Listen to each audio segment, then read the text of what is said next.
प्रभु राम देव भगवान अल्लाह खुदा ईश आदि नाम एक ही शक्ति के हैं। वो कैसा है, कहां है, कैसे मिलता है, किसने देखा है? ये प्रश्नवाचक चिन्ह पूर्ण रूप से हटाने के लिए अवश्य सुनिए जगत गुरु तत्वदर्शी संत रामपाल जी महाराज के अमृत वचन, सर्व पवित्र धर्मों के पवित्र शास्त्रों के आधार पर। परमपिता परमात्मा पूर्ण ब्रह्म सर्व ब्रह्मांडों के रचनहार कबीर साहब हैं, कबीर देव जी हैं। वो हम सभी आत्माओं के जनक हैं, वही हमारे पिता हैं। इसी परमेश्वर में वो सभी गुण हैं। त्वमेव माता च पिता त्वमेव बंधु च सखा त्वमेव विद्या च द्रविण त्वमेव सर्व मम देव देव। ये सर्व देव देव यही परमात्मा है जो सभी भगवानों का भगवान है, सबका मालिक है। अब प्रथम बार कोई श्रद्धालु ये वचन सुनता है कि कबीर देव, कबीर साहब पूर्ण परमात्मा है, परम अक्षर ब्रह्म है, सभी ब्रह्मांडों के रचयिता हैं, तो ये बात, ये वचन कुनीन की तरह जीवा पर रखे नहीं जाते।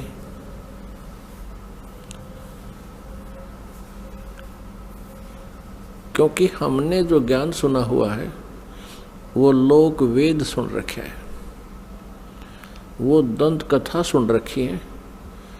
हमने अपने सदग्रंथों का ज्ञान नहीं प्राप्त हुआ हमारे को, क्योंकि हमारे जो गुरुदेव थे हिंदू धर्म के, जो आचार्य थे, गुरु थे, मंडलेश्वर थे, ये तत्व ज्ञानहीन थे। ये सभी ऋषि महर्षि ये तत्व ज्ञानहीन थे। इनको कोई अध्यात्म ज्ञान नहीं था, जिस कारण से हमने परमात्मा की पहचान नहीं हुई और लोक वेद के आधार से जिस भी किसी देव को पूर्ण परमात्मा कहा गया उसको हमने सत्य मान लिया। क्योंकि जो आचार्य होते थे, हिंदू धर्म के गुरु होते थे, वो संस्कृत भाषा के ज्ञाता होते थे और हमारे सभी सदग्रंथ संस्कृत भाषा के अंदर ही लिपिबद्ध हैं। अब बाद में अनुवाद कर दिया गया हिंदी में या अन्य किसी भी लैंग्वेज में, वो बाद की बातें हैं। प्रारंभ में अभी तक ये प्रारंभ से लेकर अभी कुछ समय पहले तक ये सभी संस्कृत में विद्यमान थे और संस्कृत वाले तो अब भी एज इट इज हैं। अनुवादकर्ताओं ने अपनी अपनी भाषाओं में उनको ट्रांसलेट कर लिया है। अब जिस कारण से जनता जो थी, श्रद्धालु थे, वो उन गुरुओं पर, आचार्यों पर, मंडलेश्वरों पर विश्वास करते रहे कि ये संस्कृत के ज्ञाता हैं, संस्कृत बहुत अच्छी धारावाहिक बोल लेते हैं और सभी सदग्रंथ भी हमारे संस्कृत भाषा में लिखे हैं। जिस कारण से उस गुरु जी के विषय में कोई भी हमारे अंदर जो शंका उत्पन्न नहीं हुई, अविश्वास नहीं हुआ कि ये गलत कह रहा है। क्योंकि टीचर जो होता है वो विद्यार्थियों को जो भी ज्ञान देता है विद्यार्थियों के लिए स्वीकार्य होता है। अध्यापक से कुछ भी बोल रहा है तो बच्चे उसमें ऑब्जेक्शन नहीं करते, शिरोधार्य करते हैं। एक अध्यापक ने एक कोई प्रश्न का उत्तर इतिहास का बच्चों को पढ़ाया और उस लड़के का पिता भी एजुकेटेड था, लेकिन वो सर्विस नहीं कर रहा था, अपना अन्य व्यवसाय करता था। तो उस लड़के के पिता ने, फादर ने देखा कि जो बच्चे ने प्रश्न का उत्तर लिखा हुआ है वो गलत लिखा है। उसने अपने पुत्र से कहा कि बेटा तुमने ये गलत लिख रखा है। तो लड़के ने उत्तर दिया, नहीं पिताजी, हमारे गुरुदेव ने बोला है ये सही है।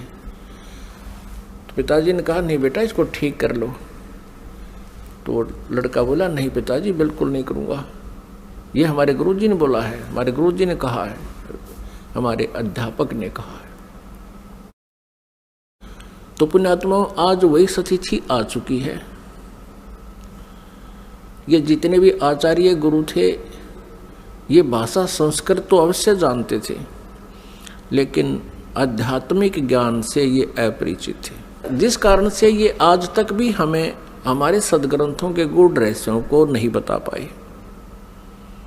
और आज वही तथ्य जो हमारे पवित्र सदग्रंथों में विद्यमान हैं, जन साधारण के रूबरू ये दास करवा रहा है, उनको सार्वजनिक कर रहा है इन सीडी के माध्यम से, प्रोजेक्टर के माध्यम से और पुस्तकें बना करके। अब उन गुरुओं को, उन आचार्यों को समस्या उत्पन्न हो रही है जो अभी तक लोक वेद सुना रहे थे, दंत कथा सुना रहे थे। वो क्या कहते थे? कोई तो कहता था कि Shri Vishnu ji is complete God, ये विष्णु जी ही सर्व समर्थ भगवान हैं और यही 3 रूप धारण कर लेते हैं। ब्रह्मा जी के रूप में ये सृष्टि करते हैं, विष्णु जी के रूप में ये सतिथि करते हैं और शिव जी के रूप में ये संहार करते हैं। कोई कहता था कि भगवान शिव महेश हैं, महेश्वर हैं, देवों के भी देव हैं, यही सबके उत्पत्ति करता है और यही 3 रूप धारण करके इस ब्रह्मांड का संचालन कर रहे हैं। यही अखिल ब्रह्मांड के नायक हैं, मालिक हैं।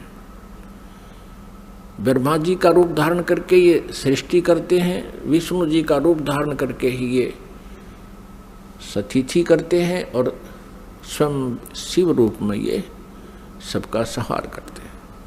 इनके कोई माता पिता नहीं है। तो ये लोक वेद था, ये दंत कथा थी। हम इनको सर्वेश्वर महेश्वर कहा करते थे। पुण्यात्माओं,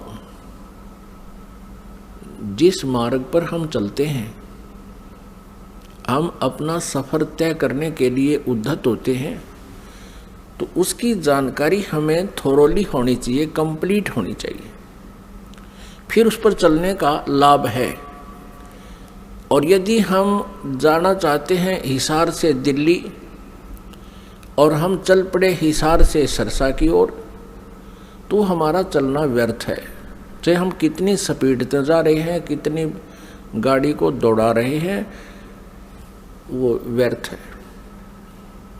और किसी कारण से आप हिसार से और सिरसा जा रहे हो और रास्ते में कोई इत्तेफाक से कोई व्यक्ति मिल जाता है, पूछ लेता है कहाँ जा रहे हो जेंटलमैन, तो आप कहोगे जी हम दिल्ली जा रहे हैं। वो व्यक्ति आपसे ये कहे कि ये दिल्ली वाला वे नहीं है, ये दिल्ली मार्ग नहीं है, ये तो आप उल्टा जा रहे हो, सिरसा साइड में पंजाब की तरफ जा रहे हो। तो उस जेंटलमैन को विचार करना चाहिए कि ये व्यक्ति ऐसे क्यों बोल रहा है, क्योंकि वो तो अपने हिसाब से दिल्ली जा रहा है, लेकिन उसकी अपनी सोच है कि वो दिल्ली जा रहा है, लेकिन मार्ग गलत है, उसकी दिशा गलत है। तो उस जेंटलमैन को, उस भद्र पुरुष को चाहिए वेरीफाई करे।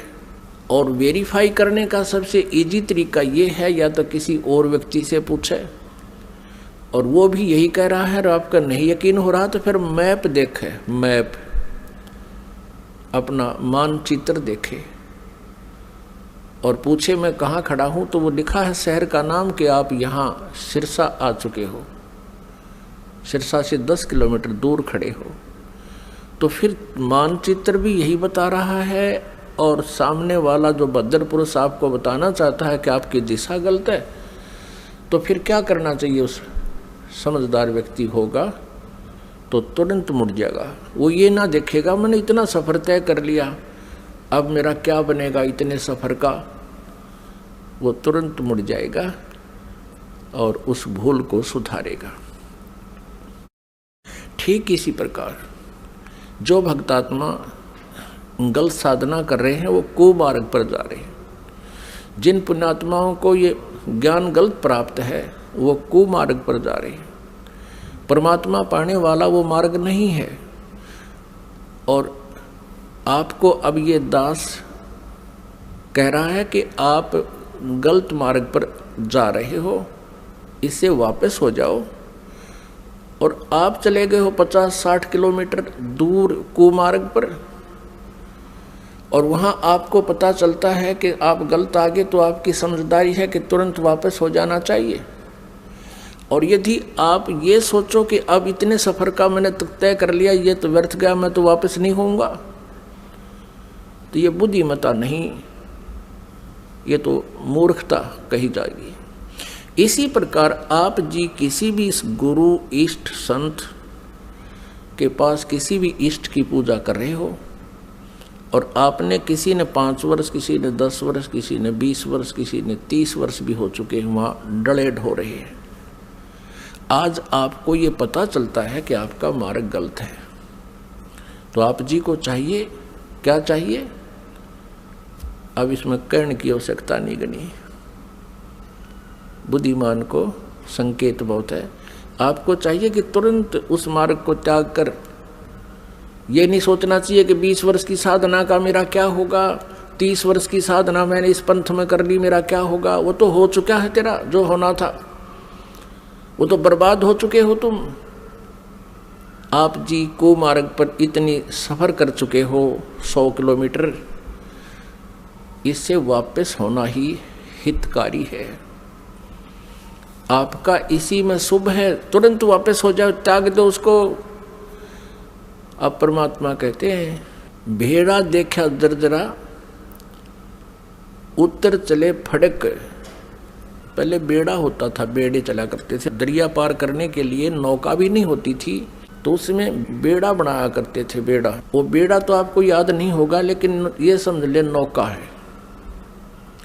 जिस नौका में आप बैठे हो उस नौका में पानी भर रहा है, उसमें उसका नीचे का बेड जो है वो डैमेज हो चुका है, और साथ में दूसरे वाला बिल्कुल जो है सही नौका साथ में आ जाता है और आपको पता चल जाता है कि ये तो डूबोगे तुम इस नौका में जिसमें बैठे हो, पानी भर रहा है इसके अंदर। तो कहते हैं परमात्मा कहते हैं बेड़ा देखा जर्जरा और उत्तर चले फड़के। डूबे थे पर उबरे। कबीर परमेश्वर जी हमें बताना चाहते हैं कि जो बुद्धिमान होंगे वो ऐसा करेंगे। डूबे थे पर उबरे, गुरु के ज्ञान चमक, और भेड़ा देखा जर्जरा उत्तर चले फड़क। कहते हम तो डूबे थे, 84 लाख योनियों में चले जाते। गुरु जी के ज्ञान से फिर हम फड़क गए एकदम फड़कना माने न जबरदस्त भयभीत हो जाना, और एकदम फड़क के यानी ऐसे चमक के कूद जाना, एकदम नु चमक जाना। मतलब सेकंड का विचार भी नहीं करने का समय है। डूब रहा है तो एकदम दूसरा साथ में खड़ा है, अच्छा स्थान है, तो उस पर चमक एकदम कूद जाना, उसको कहते हैं डूबे थे पर उबरे। गुरु के ज्ञान चमक, लोग एकदम चमक का पड़ा है भाई, एकदम नो ऐसे सतर्क हो जाना। और बेहरा देखा दरदरा, दरदरा माने टूटन डूबन न हो रहा है, तो उतर चले फड़क। तो उस पुण्यात्मा को अब विलंब नहीं करना चाहिए गुरु बदलन में। उस मार्ग में कितना ही चला गया उसको तुरंत त्याग देना चाहिए। वो तो बिल्कुल कुमार्ग पर, आप तो 200 किलोमीटर 100 किलोमीटर दूर चले गए हो, वह आना वापस पड़ेगा, आना ही पड़ेगा। आगे जितने कदम रखोगे वो गलत ही है, दूर ही जाओगे। तो जैसे कोई तो श्री ब्रह्मा जी को रचयिता बताते हैं, कोई श्री विष्णु जी सतगुण जी को रचयिता बताते हैं, कोई तम गुण श्री शिव जी को रचयिता बताते हैं, कोई श्री ब्रह्मा जी रजोगुण को ब्रह्मांड का रचयिता बताते हैं, सभी ब्रह्मांडों का। पुण्यात्माओं, ये लोक वेद है। और कोई कोई कहता है कि दुर्गा ही सबकी सृष्टि सर्जनहार है, जो दुर्गा जी के उपासक है। जो श्री देवी जी के उपासक हैं वो देवी जी को ही सब कुछ मानते हैं, और जो ब्रह्म के उपासक हैं, ब्रह्म, वो ब्रह्म को ही सर्वेस्वा मानते हैं। तो पुण्यात्माओं, हमने सबसे पहले ये मैप देखना होगा। अपने सदग्रंथों रूपी मैप को हम पुनः देखेंगे कि इनमें हमें क्या मार्गदर्शन हुआ है, तो तब हम संतुष्ट होंगे। अभी तक तो हम किसी से कुछ सुन रहे हैं भगवान के विषय में, किसी महापुरुष ने कुछ ज्ञान दिया है, किसी ने कुछ दिया है, और हम विद्यार्थी हैं, श्रद्धालु हैं। जो भी संत गुरु जी हमें जैसा भी भगवान के विषय में ज्ञान देता है, हम बिना किसी शंका के, बगैर किसी ऑब्जेक्शन के हम स्वीकार कर लेते हैं। तो पुण्यात्माओं, आप इसके विषय में कि भगवान कौन है, सृष्टि रचना कैसे हुई, ये जानकारी हमें सर्वप्रथम होनी चाहिए, और तभी हम परमात्मा के मार्ग पर सफल हो सकेंगे। फिर हमें कोई भ्रमित नहीं कर सकेगा। श्रीमद् भगवत गीता अध्याय नंबर 16 के श्लोक नंबर 23 में कहा है कि शास्त्र विधि को त्याग कर जो मनमाना आचरण करते हैं, यानी मनमानी पूजाएं करते हैं, मनमाने साधनाएं करते हैं, जो शास्त्रों में विद्यमान नहीं है, जो ज्ञान और उसका समाधान,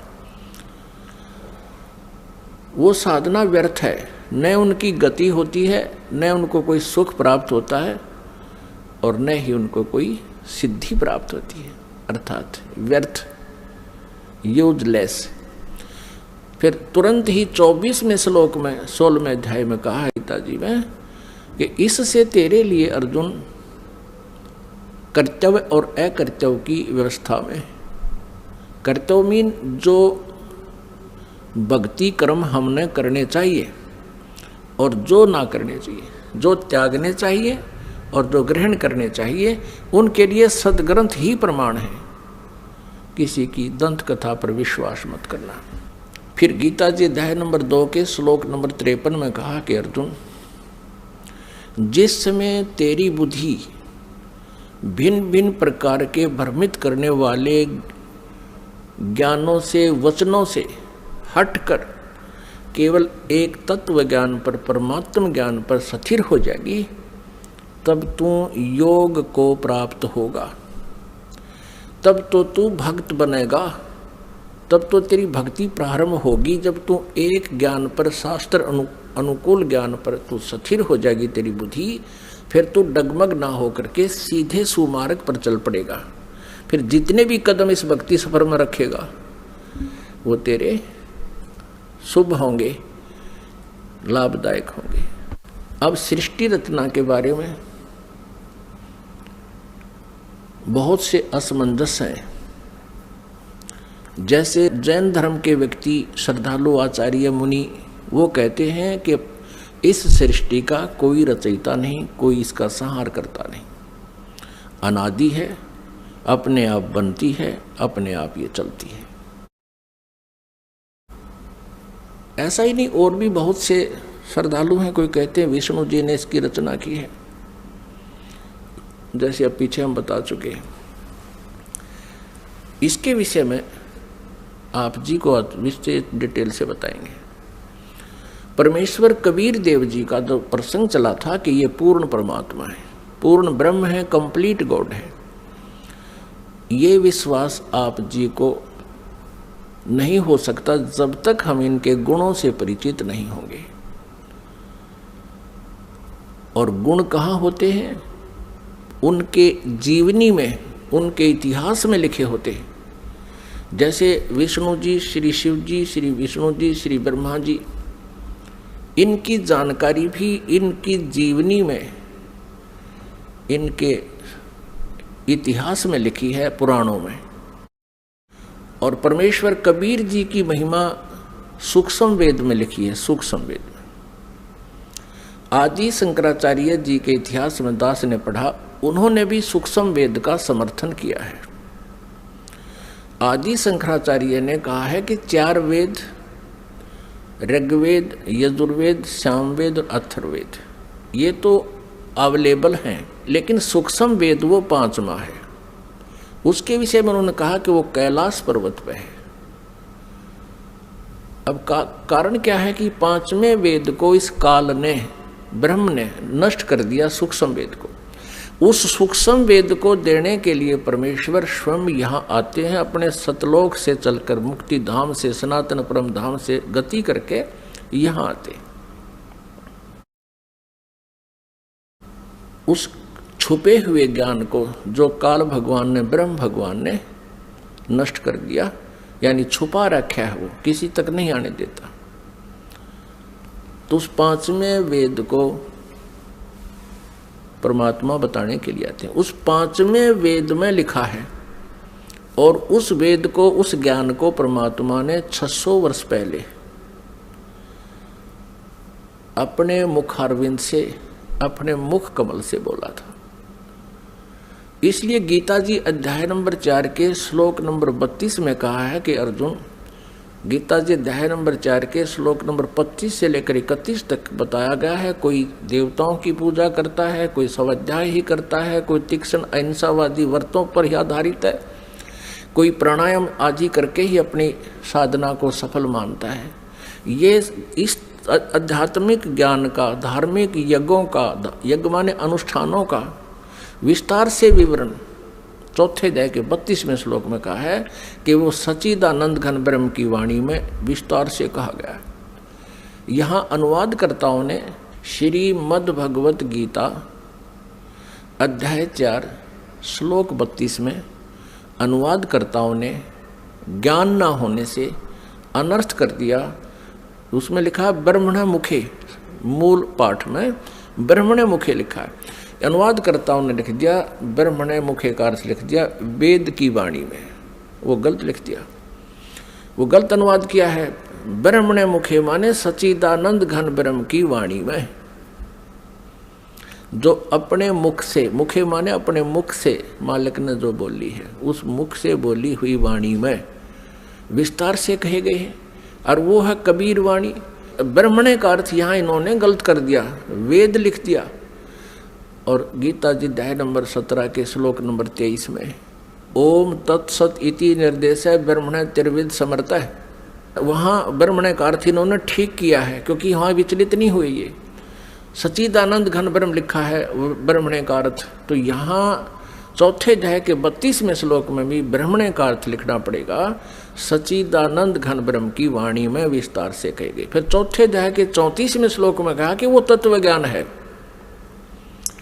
जो 5वें वेद में लिखा है, सूक्ष्म वेद में लिखा है। उस तत्व ज्ञान को तू तत्वदर्शी संतों के पास जाकर समझ।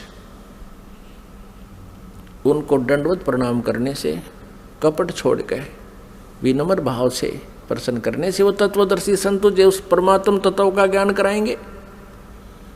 इससे ये भी सिद्ध हो गया कि गीता ज्ञानदाता उस 5वें वेद से परिचित नहीं है, इसलिए उसने ऑप्शन छोड़ दिया कि आप उस ज्ञान को तो तत्वदर्शी संतों से समझो। तो परमेश्वर कबीर देव जी स्वयं आते हैं वो पूर्ण ब्रह्म तत्वदर्शी संत की भूमिका करने के लिए। उन्होंने 600 वर्ष पहले, क्योंकि परमेश्वर कबीर जी सन 1398 में यानी संवत 1455 विक्रमी संवत 1455 जून यानी ज्येष्ठ की पूर्णमासी को एक शिशु रूप धारण करके कमल के फूल पर विराजमान हुए थे काशी शहर में लहर तारा तालाब में। फिर लीला करते हुए बड़े हुए। उनको एक नीरू नीमा नाम के जुल्हा उठा ले गए थे। उसी व्यवसाय में मालिक रहने के कारण वो परमेश्वर जुल्हा धारण कहाए। उन्होंने 600 वर्ष पहले अपने उस सूक्ष्म वेद में लिखा है, बताया है। उसको ये दास अब अपने शब्दों में परमात्मा के ज्ञान को आप तक पहुंचाना चाहेगा। परमेश्वर ने बताया है कि सबसे पहले केवल अकेले पूर्ण परमात्मा थे, कबीर देव थे। वो अनामय लोक में रहते थे, अनामय, और परमात्मा अकेले थे। उसके बाद परमेश्वर ने अन्य 3 लोकों की और रचना की। अकय लोक से नीचे वाला अनाम्य लोक कहो चाहे अनामी लोक कहो, अकय लोक कहो।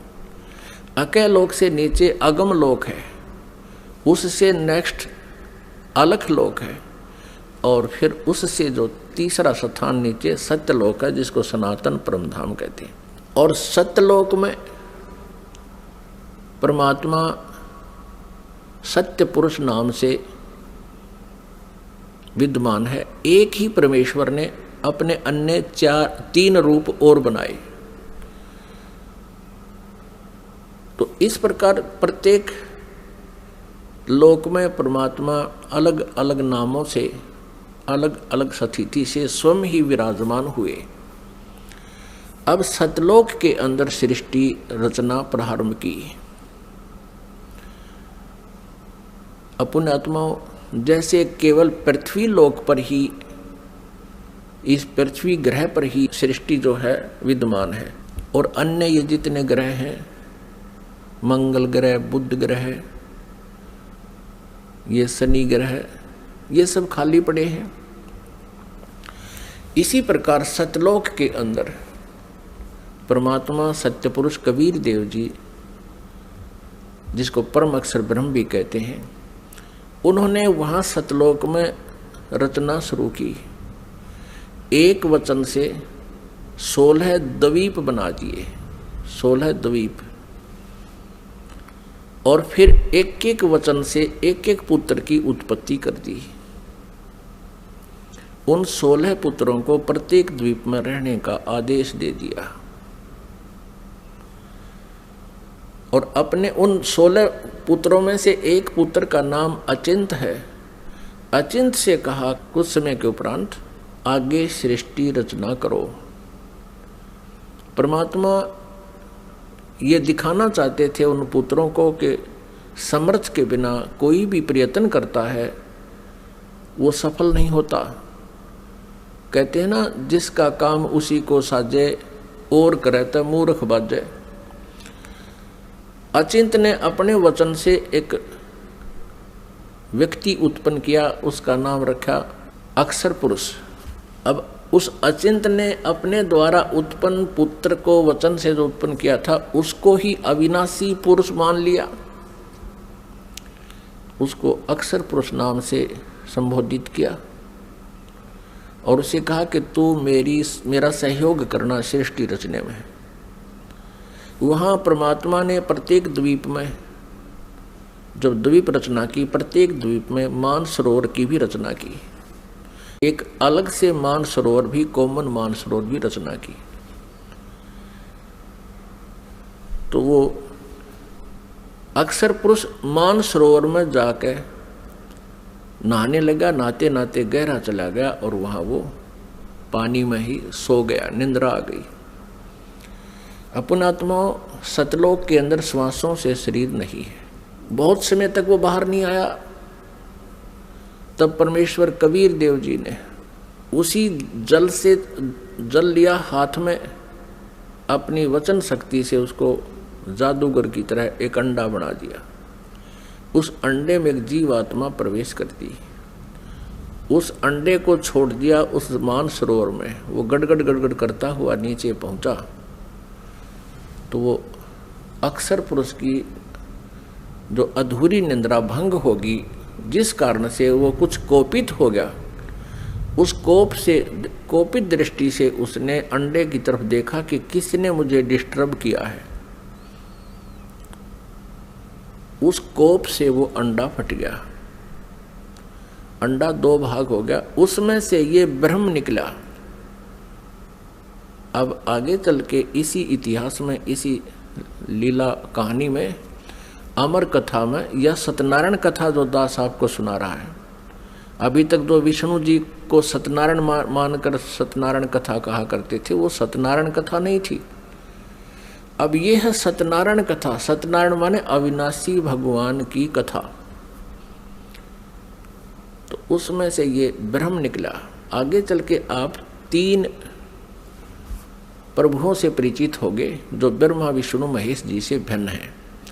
एक सर्वब्रह्म, इसको सर्वब्रह्म भी कहते हैं, सर्वब्रह्म। और दूसरा ये अक्षर पुरुष यानी अक्षर ब्रह्म। ये अक्षर पुरुष कहो तो अक्षर ब्रह्म कहो। और अंडे से निकला ये सर्वब्रह्म, सर्वब्रह्मन नाशवान, क्योंकि अक्षर पुरुष को तो अचिंत ने नाम दे दिया कि तो अविनाशी व्यक्ति उत्पन्न कर दिया मैंने, अक्षर पुरुष। अब वो स्वामी जितना हो जाता है फिर वही पुरुष प्रभु, पुरुष माने प्रभु भी कहते हैं। तो अक्षर पुरुष कहो या अक्षर ब्रह्म कहो, एक ही के 2 पर्यायवाची नाम है। इसी प्रकार सर्वपुरुष कहो, ये ब्रह्म जो अंडे से निकला ये सर्वपुरुष है, इसको सर्वब्रह्म कहो, इसके पर्यायवाची नाम है। इसको ज्योति स्वरूपी निरंजन भी, काल भी, ये ब्रह्म ही आगे चल के काल भी कहा जाएगा। अब याद रखना, क्योंकि पुण्यात्मा जब तक आप इस इतिहास से परिचित नहीं होगे, सृष्टि रचना से, आप किसी भी सदग्रंथ को नहीं समझ सकते। तब परमेश्वर ने आदेश दिया उन दोनों को कि तुम बाहर आओ। अचिंत पुरुष तुम निंद्रा में थे, न वो अक्षर पुरुष तुम निंद्रा में थे, तुम्हें जगाने के लिए ये सब प्रोसेस अपनाया है, तुम बाहर आ जाओ। दोनों बाहर आ गए। अब परमात्मा ने अचिंत से कहा कि अचिंत, अब देख लिया तूने, समर्थ के बिना कोई कार्य सफल नहीं होता। अब तू तो इसको बाहर भी नहीं निकाल सकता था। और आगे से ध्यान रखना कि बीच में टांग अड़ाओ मेरी क्रिया में, इसलिए तुम्हें तुम्हारे सामर्थ्य से परिचित कराया है। तो अचिंत ने कान पकड़ दिए कि दाता हम कुछ नहीं कर सकते। अब परमेश्वर ने आदेश दिया उन दोनों को, किसको? सर्वपुरुष अर्थात जिसको सर्वब्रह्म भी कहते हैं, जो आगे चल के ब्रह्मा विष्णु महेश का पिता सिद्ध होगा इसी कथा में। सर्वपुरुष और अक्षर पुरुष को दोनों से कहा कि तुम उस अचिंत के द्वीप में रहो। इन दोनों ने आज्ञा का पालन किया। और तीनों कौन? अचिंत, अक्षर पुरुष और सर्वपुरुष, जिसको सर्वब्रह्म भी कहते हैं। और यहाँ हम सीधी भाषा में उसको ब्रह्म भी कहने लगे। आगे डिफाइन करेंगे ब्रह्म क्यों कहने लगे। अब ये तीनों एक द्वीप में रह रहे हैं। बाकी जो अन्य 15 जने हैं परमात्मा के वचन से उत्पन्न वो पुत्र, वो अलग अलग सिंगल द्वीप में रह रहे थे। कुछ समय उपरांत परमेश्वर ने हम सभी आत्माओं को, आप जी को, सारे ब्रह्मांडों की जितनी आत्माएं हैं, अपने शरीर से, अपने वचन से उत्पन्न कर दिया। और वहाँ हम तेजोमय शरीर में विद्यमान थे। नूरी शरीर है हमारा, यानी तेजोमय शरीर है, एक तत्व से बना हुआ है। उसमें नाड़ी, वो शुक्रम अकायम ऐसनाविरम, वो जैसे हमारी शुक्र से बनी हुई काया नहीं होती जो माता पिता के संयोग से बनती है, उसमें नाड़ी आदि का जुगाड़ जोड़ नहीं होता। नाड़ी तंत्र नहीं होता। इसी ऐसा ही शरीर परमात्मा का है, साकार है, मनुष्य दृश्य है, तेजों में है। लेकिन परमात्मा के शरीर का और हमारे शरीर के नूर में, सामर्थ्य में, शक्ति में और उसके नूर में, प्रकाश में अंतर है। पूर्ण परमात्मा सत्य पुरुष यानी कबीर देव जी का जो सतलोक में शरीर है, उसका एक रोमकूप में करोड़ सूर्य, करोड़ चंद्रमा से भी अधिक रोशनी है। और हमारा वहाँ शरीर कैसा था, जो शेष वहाँ रह रहे हैं उनका कैसा शरीर है, और हम जब परमात्मा ने अपने वचन से उत्पन्न किए थे तब हमारा कैसा शरीर था, मनुष्य दृश्य था।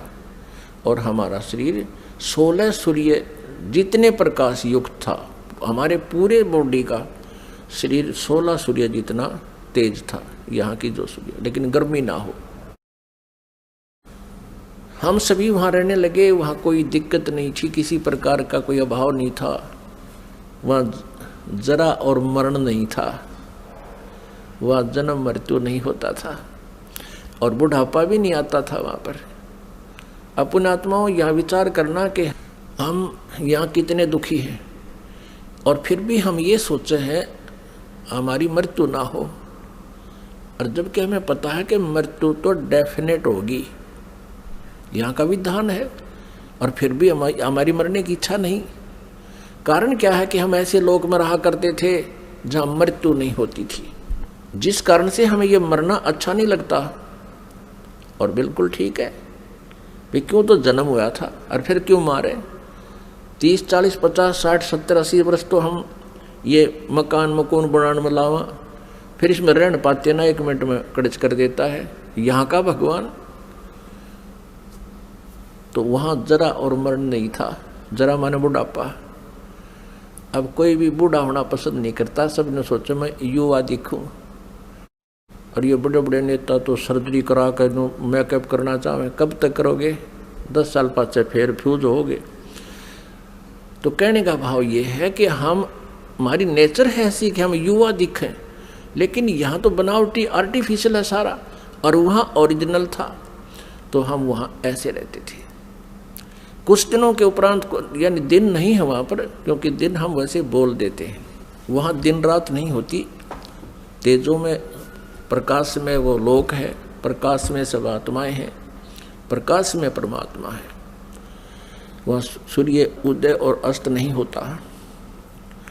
तो वहाँ कुछ समय के उपरांत इस ज्योति निरंजन, जिसको सर्वपुरुष कहा है, जिसको सर्वब्रह्म कहते हैं, जो गीता जी में अपने आप को कहता मैं काल हूँ, वो ब्रह्म है जो श्री कृष्ण जी के शरीर में प्रवेश करके बोल रहा है। आगे इतिहास बताएंगे आपको, पूरा डिटेल देंगे।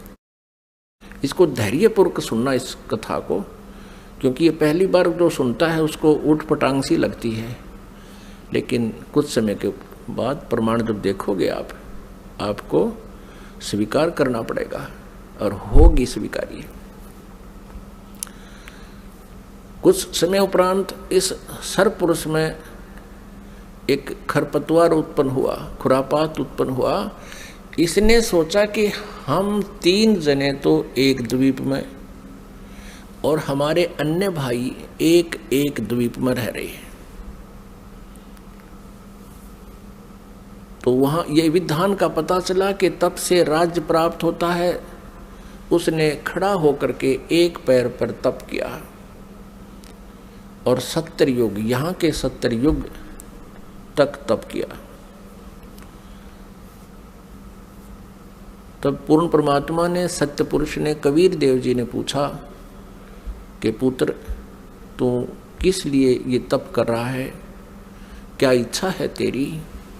तब इसने कहा कि भगवान ये द्वीप मेरे लिए छोटा है, थोड़ा है, हम 3 एक द्वीप में रह रहे हैं, अन्य भाई मेरे अलग द्वीपों में एक रह रहे हैं, मुझे अलग स्थान चाहिए। परमात्मा ने कहा ठीक है भाई, तुझे 21 ब्रह्मांड दे दिए। जैसे एक धनी पिता अपने पुत्र को 21 प्लाट दे दे, अगले बेटा ये तेरे हिस्से में 21 प्लाट आ गए।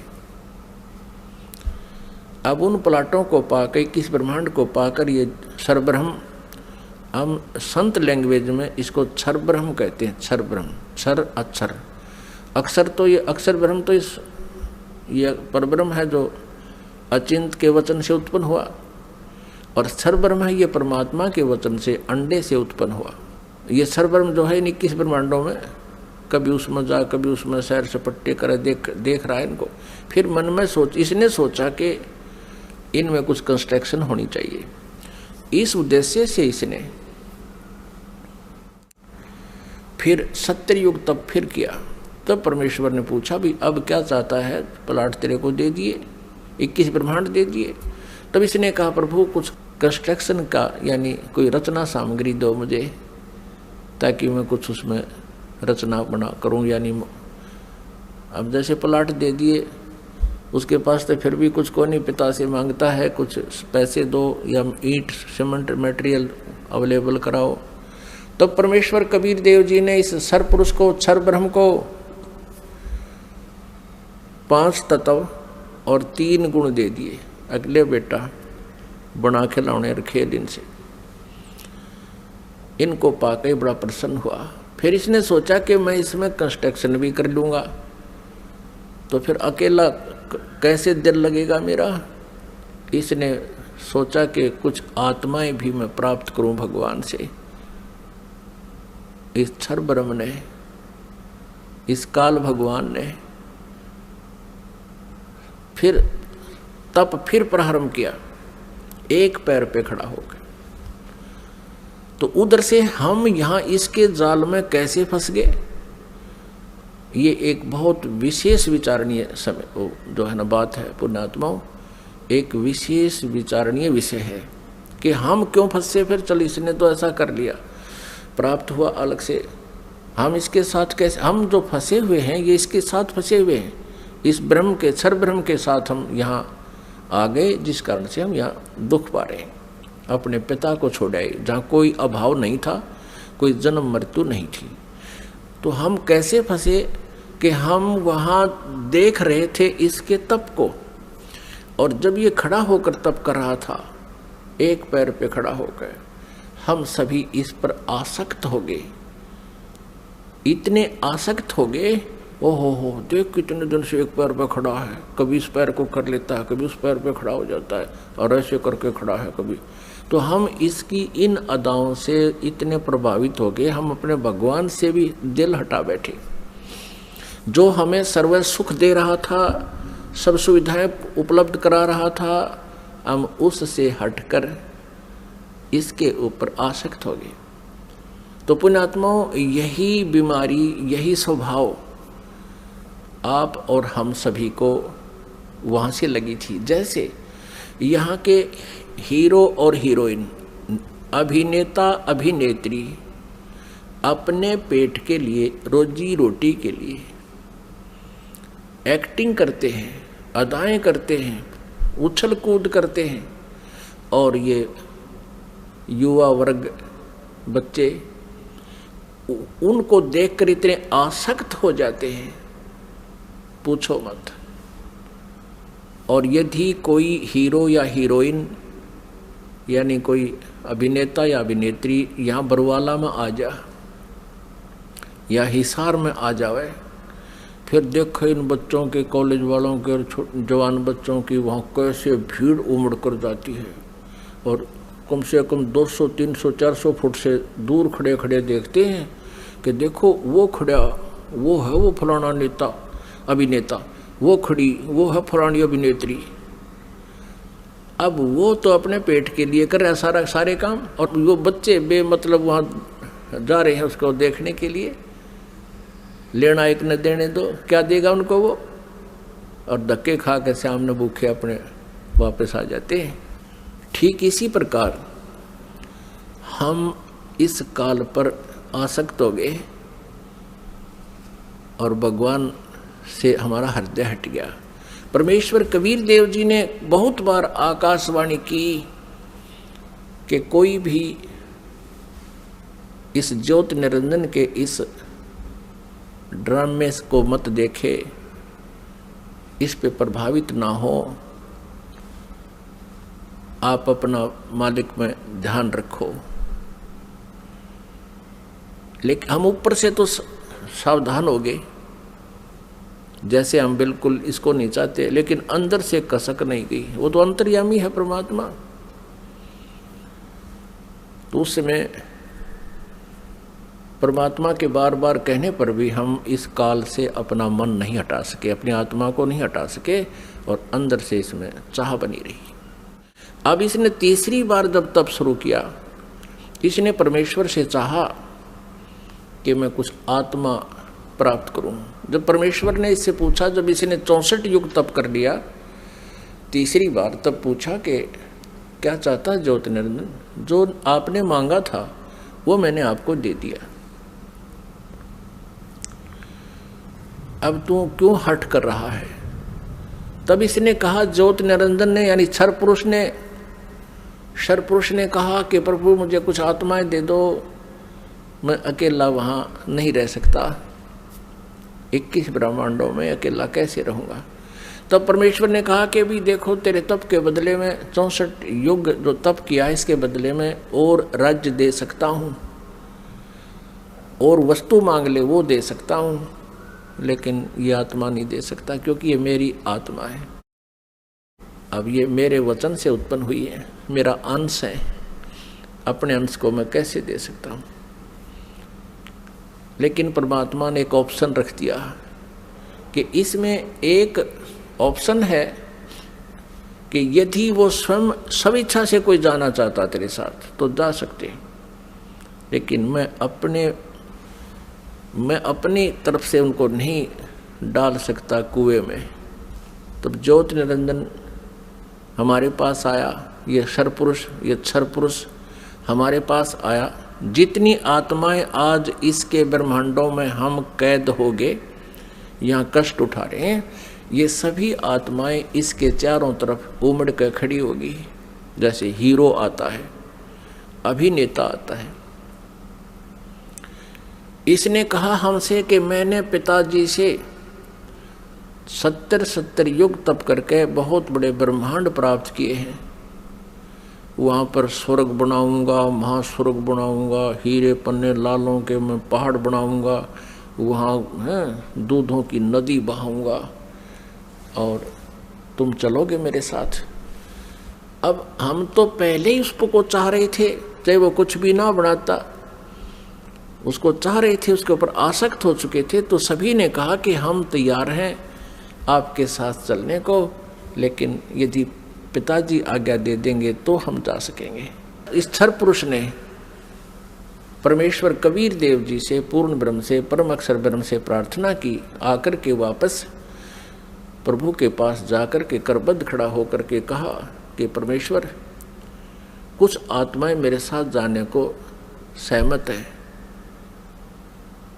परमात्मा ने कहा, परमेश्वर कबीर देव जी ने कहा कि मेरे सामने हाँ भरवा दे, तब मैं मानूं, तब भेज दूंगा। अब परमेश्वर आए, कबीर देव जी हमारे पास, साथ में ज्योति निरंजन भी आया। परमेश्वर कबीर देव जी ने, परम अक्षर ब्रह्म ने पूछा कि आत्माओं जो ज्योति निरंजन के साथ यानी क्षर पुरुष के साथ जाना चाहते हैं, वो हाथ खड़ा करके स्वीकृति दे। अब अपने पिता के सामने हिम्मत नहीं पड़ी किसी भी आत्मा की इतना ढीठपना करें, सबने नीची गर्दन कर दी। तब परमेश्वर ने कहा कि अरे ज्योति निरंजन, अरे क्षर पुरुष, आप तो कह रहे थे कुछ आत्माएं तैयार हैं, ये तो कोई भी नहीं बोल रहा, सन्नाटा छा गया। तब एक आत्मा सबसे पहले खड़ा हुआ। उसने सोचा कहीं हम रह जावा यहीं पर। उसने खड़ा होकर कहा कि पिताजी, हाँ, उसने हाथ खड़ा किया कि पिताजी मैं जाना चाहता हूँ। फिर तो हम जैसे सारे सोचा करते हम पीछे रह जावे, हमने भी सब न कर दिया, ऐसे सब ने हाथ खड़े कर दिए। जितने भी खरबों अनगिन यहाँ पर आए हुए हैं, अकाउंटिंग नहीं कर सकते, इतने जीव आगे इसके अलावा से। परमात्मा के पास तो सब अकाउंटिंग है, सब उनकी डिटेल है, लेकिन हम नहीं कर सकते जीव संज्ञा। जितने भी 21 ब्रह्मांड में प्राणी हैं, ये सब सतलोक से आए हैं, चाहे चींटी है, चाहे हाथी है, रंक है या राजा है, किसी भी पशु पक्षी की योनि वो जीव जंतु की भोग रहा है। तब परमेश्वर ने कहा भी ठीक है, ज्योति निरंजन, जिन जिन ने तेरे साथ आने का हृदय से चाह की है, सब इच्छा से तेरे साथ जाना चाहते हैं, उनके सब के नंबर नोट मैंने कर लिए, वो मेरे पास है। आप जाओ अपने ब्रह्मांडों में, क्योंकि ये ब्रह्मांड पहले वहीं थे सतलोक के एक लास्ट कोने में, बिल्कुल एकांत स्थान पर सतलोक में, और हम रह रहे थे उस मेन सतलोक में। जैसे एक तो बाहरी विलेज हो दिल्ली क्षेत्र के, दिल्ली राज्य के एक शहरों का स्थान, बीच में मध्य स्थान हो, हम वहाँ रह रहे थे। और इस काल के थे बाहरी दिल्ली, समझ लो वहाँ 21 ब्रह्मांड थे। ये निरंजन चला गया वहाँ पर अपने ब्रह्मांडों में, ये क्षर पुरुष, इसको ज्योति निरंजन भी कहते हैं, इस काल, इसको काल भी कहते हैं। आगे चल के ये इसकी कई नाम रखे जाएंगे इसी कहानी में। तो उधर से परमात्मा ने क्या किया, जिस आत्मा ने सर्वप्रथम हाथ खड़ा कराया था, स्वीकृति दी थी क्षर पुरुष के साथ जाने की, परमेश्वर ने उसका एक युवा स्त्री रूप बना दिया, लेकिन उसको प्रजनन इंद्रिय नहीं लगाई। और सभी आत्माएं जो उसके साथ आना चाहती थी, स्वेच्छा से स्वीकृति दी थी, उन सबको बीज रूप बनाया अपने वचन से, और दुर्गा के अंदर प्रवेश कर दिया। जैसे आजकल तो इस मार्ग को समझना बहुत आसान है। ये डॉक्टर लोग क्या करते हैं, जैसे बताते हैं कि एक ग्राम ब्लड में बिरानी कितने 80 लाख, बिरानी 50 लाख जीवाणु तो एक टाइप के होते हैं, अन्य और टाइप के, और उस ब्लड को दूसरे में डाल दिया जाता है, या तो वो और बढ़ जाते हैं, दूसरे में डाले जा सकते हैं ऐसे जीवाणु भी। तो ऐसे ये व्यवस्था समझो, परमात्मा ने इस लड़की जो युवा बनाई थी उसका नाम रख दिया प्रकृति देवी। उसको माया भी बोलते हैं, आदि माया। प्रकृति देवी कहो, आदि माया कहो। आगे चल के यही अष्टंगी कहलाई और यही दुर्गा कहलाई। अब इसको श्री दुर्गा कहें। श्री दुर्गा जी के शरीर में प्रवेश कर दिया सभी आत्माओं को, और कहा बेटी मैंने तेरे को आशीर्वाद दे दिया है। परमेश्वर ने कहा कि बेटी मैंने तेरे को आशीर्वाद दे दिया है, और सभी आत्माएं तेरे अंदर प्रवेश कर दी हैं, और आप वहाँ जाइए ज्योति निरंजन के पास, और जितने भी वो जीव कहे अपने वचन से उत्पन्न कर दिए नर और मादा, ये कहकर उतने ही वो सामने प्रकट हो जाएंगे। और परमेश्वर ने अपने पुत्र सहजदास को, जो उन 16 पुत्रों में से जो सर्वप्रथम उत्पन्न किए थे उनमें से एक था, सहजदास से कहा कि पुत्र अपनी बहन को साथ ले जाओ और इस ज्योति निरंजन के पास छोड़ आओ, क्षर पुरुष के पास छोड़ आओ। इसको क्षर पुरुष भी कहते हैं, ज्योति निरंजन भी कहते हैं। यही आगे चल के गीता में जो कहता मैं काल हूँ, ये वो काल है, वहाँ छोड़ आओ। क्षर पुरुष को बता देना कि परमात्मा ने, यानी मेरी तरफ से कह देना कि इसके शरीर में सभी आत्माओं को प्रवेश कर दिया है, और इसको वचन दे दिया है, आशीर्वाद दे दिया है, इसको शक्ति दे दी है, इसको वरदान दे दिया है कि जितने जीव तू चाहेगा नर और मादा, ये लड़की प्रकृति देवी ये उत्पन्न कर देगी। सहजदास पिताजी के आदेश को शिरोधार्य करके अपनी बहन श्री दुर्गा को साथ लेकर ज्योति निरंजन के पास आ गया, यानी क्षर पुरुष के द्वीप में चला गया उस लोक 21 ब्रह्मांडों में। उससे कहा कि ये बहन है, और इस बहन के शरीर में परमात्मा ने सभी आत्माओं को प्रवेश कर दिया है। अब सहजदास ने क्षर पुरुष से कहा कि पिताजी ने ये बहन भेजी है दुर्गा, इस श्री देवी के शरीर में वो सभी आत्माएं प्रवेश कर दी हैं, और इसको परमेश्वर कबीर देव जी ने वरदान दे दिया है कि जितने जीव तू चाहेगा ये वचन से उत्पन्न कर देगी। ऐसा कहकर के वो सहजदास उस लड़की को वहाँ छोड़कर वापस आ गया। अब सहजदास के आ जाने के उपरांत वहाँ पर प्रकृति देवी और ये ज्योत निरंजन अर्थात क्षर पुरुष ये दोनों रह गए। अब लड़की युवा होने के कारण उसका रूप रंग निखरा हुआ था। अब ज्योत निरंजन यानी क्षर पुरुष के मन में दोष उत्पन्न हो गया।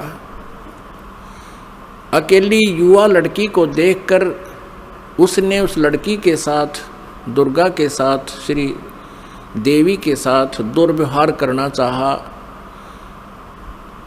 तो प्रकृति देवी ने बार बार कहा कि ज्योत निरंजन तू ऐसा कर्म ना कर, मैं आपकी बहन हूँ, आप मेरे बड़े भाई हो।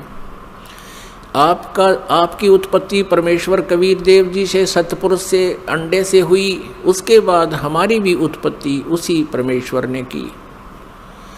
आप मेरे बड़े भाई हो, मैं आपकी छोटी बहन हूँ, आप मेरे साथ ये जुल्म ना करो। बहुत विनय करी, लेकिन इस क्षर पुरुष में इतना काम वासना बढ़ गई, इतना रजोगुण प्रभावित हो गया कि इसने एक नहीं सुनी, ना कोई मान मर्यादा रखी और लड़की के साथ इसने बलात्कार करने की चेष्टा की। अभद्र तरीके से मुंह खोल रखा था। दुर्गा ने यानी प्रकृति देवी ने सूक्ष्म रूप बनाया, इसके मुंह में, पेट में शरण ग्रहण की। वैसे तो कहीं भागे जान नहीं दे सकता था, पता था उसको। अपनी इज्जत रक्षा के लिए, अपने कौमार्य की रक्षा करने के लिए इसने पेट में शरण चली गई। उधर से आवाज़ लगाई कि हे परमात्मा मेरी रक्षा करो, मुझे बचाओ, मेरे पिताजी मुझे बचाओ। परमात्मा को पता था कि इनके साथ ऐसा होगा, क्योंकि हम परमात्मा परमेश्वर जी के बार बार मना करने पर भी हम इससे अपना मन नहीं हटा सके थे। परमेश्वर ने स्वयं अपने पुत्र जोगजीत का रूप धारण किया और वहां प्रकट हो गए। लड़की को, दुर्गा को उसके पेट से निकाला, शरीर से बाहर निकाला और कहा कि ज्योत निरंजन सुन ले आदेश परम पिता का, तूने इस अच्छे लोक में ऐसा जुल्म किया है, तू पहला व्यक्ति है। तूने यह बदनीयत की है इस लड़की के ऊपर आज, और तूने इसको अपने पेट में निगल लिया है, और तेरी जो क्रिया है यह भी एक बहुत अभद्र पुरुष की है, इसलिए तेरा नाम आज से काल होगा। तू काल नाम से जाना जाएगा और 1 लाख मानव शरीरधारी प्राणियों का नित आहार किया करेगा और 1.25 लाख उत्पन्न करेगा, यानी 25% एक्स्ट्रा तो उत्पन्न किया करेगा। और आज से तुझे यहाँ से देश निकाला दे दिया है परमपिता परमेश्वर ने, सतलोक से निकाल दिया तुम्हारे को 21 ब्रह्मांड समेत दोनों भाग, यहाँ से निकल जाओ तुम। इतना ही कहा था, उसी समय ये 21 ब्रह्मांड वहाँ से ऐसे चल पड़े जैसे विमान स्पीड पकड़ लेता है। और इस प्रकृति देवी से, दुर्गा से परमात्मा ने कहा कि बेटी तुमने अपने पैर पे आप कवाड़ा मारा है, अब तुम सब इच्छा से इसके साथ जा रहे हो और पिताजी के दिल से तुम उतर गई, क्योंकि वहाँ परमात्मा अपना रूप बदले हुए खड़े थे। अब तुम यहाँ नहीं रह सकते। 21 ब्रह्मांड सतलोक से चले और सत्यलोक से, बाहरी अक्षेत्र से, सीमा से 16 शंख कोश, जैसे अरब खरब हैं, नील पद्म 10 पद्म, फिर शंख 10 शंख, ऐसे 16 शंख कोश। एक कोश लगभग 3 किलोमीटर का होता है, 48 शंख किलोमीटर समझो। ये 21 ब्रह्मांड आगे। अब ज्योत निरंजन ने सोचा कि जो मेरे साथ होना था वो तो हो चुका है और मैं यहाँ का फुल फ्लैज हो गया, इंडिपेंडेंट हूँ, अब अपनी मर्जी चलाऊंगा। इसने फिर से उस दुर्गा के साथ दुर्व्यवहार शुरू किया, श्री देवी के साथ। श्री देवी ने, दुर्गा ने फिर कहा कि ज्योति निरंजन यानी क्षर पुरुष, तू आंख खोल ले। देखो, परमात्मा ने मुझे शक्ति दी है, वर्ड पावर दी है, शब्द शक्ति दी है। मैं वचन से जितने जीव तू कहेगा मैं उत्पन्न कर दूंगी तेरे यहाँ संसार के लिए। तू ये मैथुन सृष्टि प्रारंभ मत कर। लेकिन ये नहीं माना। दुर्गा ने फिर यातना की कि देख, पहले तो तू मेरा बड़ा भाई, मैं तेरी छोटी बहन, और दूसरे मैं तेरे पेट से निकलकर तेरे शरीर से बाहर आई हूं, मैं तेरी पुत्री होगी। तू किसी नाते की तो लाज रख ले। लेकिन इस ज्योति निरंजन क्षर पुरुष ने उसकी एक नहीं सुनी। तो उसमें परमात्मा ने इस लड़की को प्रजनन इंद्रिय नहीं लगाई थी। फिर इस काल ने, ज्योति निरंजन ने, ये तब से सिद्धियां भी आ जाती हैं, अपनी सिद्धि शक्ति से प्रजनन इंद्रिय बनाई, दुर्गा से बाई फोर्स विवाह किया, और फिर इन 3 पुत्रों की उत्पत्ति हुई। रजगुण युक्त ब्रह्मा जी, सतगुण युक्त विष्णु जी, तमगुण युक्त शिव जी। इन तीनों को एक एक गुण युक्त कर दिया। एक एक गुण युक्त कैसे किया? इस काल ने एक ब्रह्मांड के ऊपर टॉप मोस्ट प्लेस पर, शिखर में, एक गुप्त स्थान बना रखे हैं। उस गुप्त स्थान में दुर्गा और इस काल के अतिरिक्त कोई नहीं जा सकता। तो वहां इसने 3 स्थान बना रखे हैं।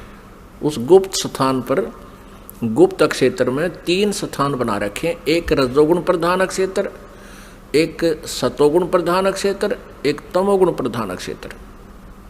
जैसे किसी मकान में 3 कमरे हों, 3 कक्ष, एक कक्ष में अश्लील चित्र लगे हों, और दूसरे में साधु संत फकीरों के, महापुरुषों के चित्र लगे हों, और तीसरे में सूरवीरों के, शहीदों के चित्र लगे हों। जिसमें व्यक्ति उन अश्लील चित्र लगे हुए कक्ष में प्रवेश करेगा तो वहां जाकर उसका स्वभाव वैसा ही बन जाएगा, बट नेचुरल है।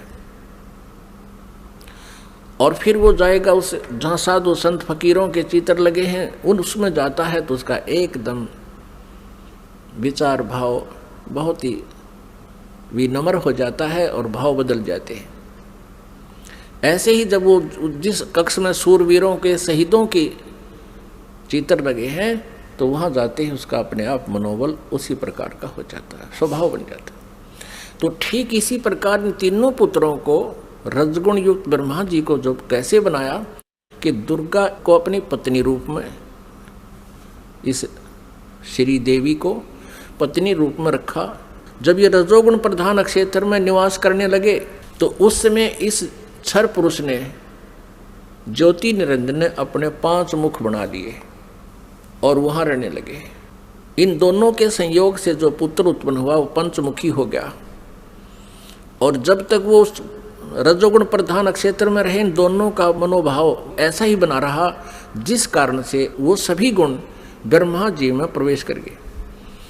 और फिर बचपन से ही ब्रह्मा जी को इन्होंने कोमा में कर दिया, परवरिश जारी रखी। जैसे देखा है, एक बता रहा था जी, 10 वर्ष से एक लड़का कोमा में है, एक व्यक्ति का कोमा में, एक पाइप के द्वारा उसमें आहार पेट में भेज देते हैं। तो ऐसे रखते हैं, ये कोमा में रखते हैं, युवा होने पर इनको सचेत कर देते हैं। अब दूसरे क्षेत्र जो सतोगुण प्रधान क्षेत्र है, उसमें ये काल विष्णु रूप बना लेता है, ये क्षर पुरुष, और अपनी पत्नी दुर्गा को वहाँ रखता है महालक्ष्मी रूप बना के। इन दोनों के संयोग से सतोगुण प्रधान क्षेत्र में जो पुत्र उत्पन्न होता है वो वैसा ही सतोगुण युक्त हो जाता है। और फिर विष्णु जी को भी ऐसे ही ये कोमा में रखते हैं, युवा होने पर इसको भी सचेत कर देते हैं। फिर ये तीसरे तमोगुण प्रधान क्षेत्र में चले जाते हैं। कौन? ये क्षर पुरुष और दुर्गा। अब श्री देवी का वहाँ रूप पार्वती जैसा बना लेते हैं और स्वयं ये शिव रूप बना लेता है। जैसे शिव जी का आप रूप देखते हो ऐसा ही तो शिव रूप बना लेता है और उस तमोगुण प्रधान क्षेत्र में रहते हैं। वहाँ इनके संयोग से जो पुत्र उत्पन्न होता है वो ऑटोमेटिकली तमगुण युक्त हो जाता है और जब वो पुत्र बड़ा होता है उससे पहले उसको कोमा में रखते हैं, उसी तरह युवा होने पर उनको सचेत कर देते हैं। जब ये युवा हो जाते हैं तीनों को इकट्ठा कर देते हैं। इकट्ठा करके फिर ये काल क्या कहता है, जब ये तीनों पुत्र युवा हो गए और कार्य करने योग्य हो गए, सृष्टि की स्थिति ये संभालने योग्य हो गए, तब इस काल ने क्षर ब्रह्म ने क्षर पुरुष ने कहा अपनी पत्नी दुर्गा से कि आज के बाद मैं किसी के समक्ष अपने ओरिजिनल वास्तविक रूप में नहीं आऊँगा, ये मेरी प्रतिज्ञा है। और आप जाओ नीचे इन लोकों में 21 ब्रह्मांडों में और संभालो सारी सृष्टि को। अब दुर्गा ने कहा कि ज्योति निरंजन मैं तेरे बस पड़ गई हूँ, अपने पैर पे मैंने आपको कुल्हाड़ा मार रखा है, कुल्हाड़ी मार ली, अब तू जैसे नाच नचाएगा मुझे नाचना पड़ेगा। एक बात बता, मैं स्त्री अकेली कैसे इतने लंबे चौड़े ब्रह्मांड को चलाऊंगी, आप मेरे साथ रहोगे तो मुझे सहयोग मिलेगा। तब उसने कहा कि मैं गुप्त रहूँगा, कभी किसी के समक्ष नहीं आऊँगा, अपनी योग माया से छुपा रहूँगा, लेकिन मैं तेरा सहयोग पल पल पर देता रहूँगा। तू तो केवल निमित्त मात्र होगी, जो भी कुछ करूँगा मैं अपना आप करूँगा, मेरे कर्म अलौकिक होंगे। इतना कहकर दुर्गा को इन तीनों पुत्रों के पास भेज दिया। दुर्गा ने इन तीनों को सचेत किया, एक स्थान पर इकट्ठा कर दिया प्रेरणा कर करके। तब इनसे कहा कि तुम तीनों कार्य करो अपना अपना, ब्रह्मा सृष्टि उत्पत्ति और विष्णु सतिथि और शिव संहार करो। तब इन्होंने कहा कि माता कहीं स्थान तो है ही नहीं, सब जल ही जल है, हम कहाँ रहेंगे। इनको वहाँ समुद्र के अंदर अक्षीर समुद्र में रखा हुआ था। तब दुर्गा ने कहा कि तुम चलो तीनों विमान में बैठो। इनको बहुत कुछ दिखाया, ऊपर के लोक लाख दिखाए सारे। फिर इन तीनों को की 3 राजधानियां बना रखी हैं, एक शिवपुरी, एक विष्णुपुरी और एक ब्रह्मापुरी। शिवलोक कहो से शिवपुरी कहो, ब्रह्मापुरी को से ब्रह्मालोक कहो, और विष्णुपुरी को चाहे विष्णु लोक को। इनको तीनों को एक एक लोक में भेज दिया, अपनी नारी स्थान दे दिए। फिर इनसे कहा कि तीनों से कहा कि जाओ तुम सागर मंथन करो। आदेश दुर्गा को देता है ये ब्रह्म सरपुरुष क्षर ब्रह्म, और दुर्गा इन बच्चों से कह देती है कि जाओ तुम सागर मंथन करो। आगे से काल ने सब व्यवस्था कर रखी थी। प्रथम बार जो सागर मंथन हुआ, इस काल ने क्या किया कि अपने श्वासों से 4 वेद छुपा दिए उसमें समुद्र में। सागर मंथन करने से वो 4 वेद बाहर आए, लिपिबद्ध हुए वे। जैसे दूध का प्रारूप कुछ होता है, उसमें जामन लगा देते हैं, दही बनती है, दही को रिड़कते हैं तो मक्खन का कुछ और ही प्रारूप होता, फिर दोबारा लस्सी में नहीं मिल सकता। तो इस प्रकार वो 4 वेद अपने आप बहुत सुंदर कमल के फूलों पर रखे हुए आए। ब्रह्मा ने 4 उठा लिए।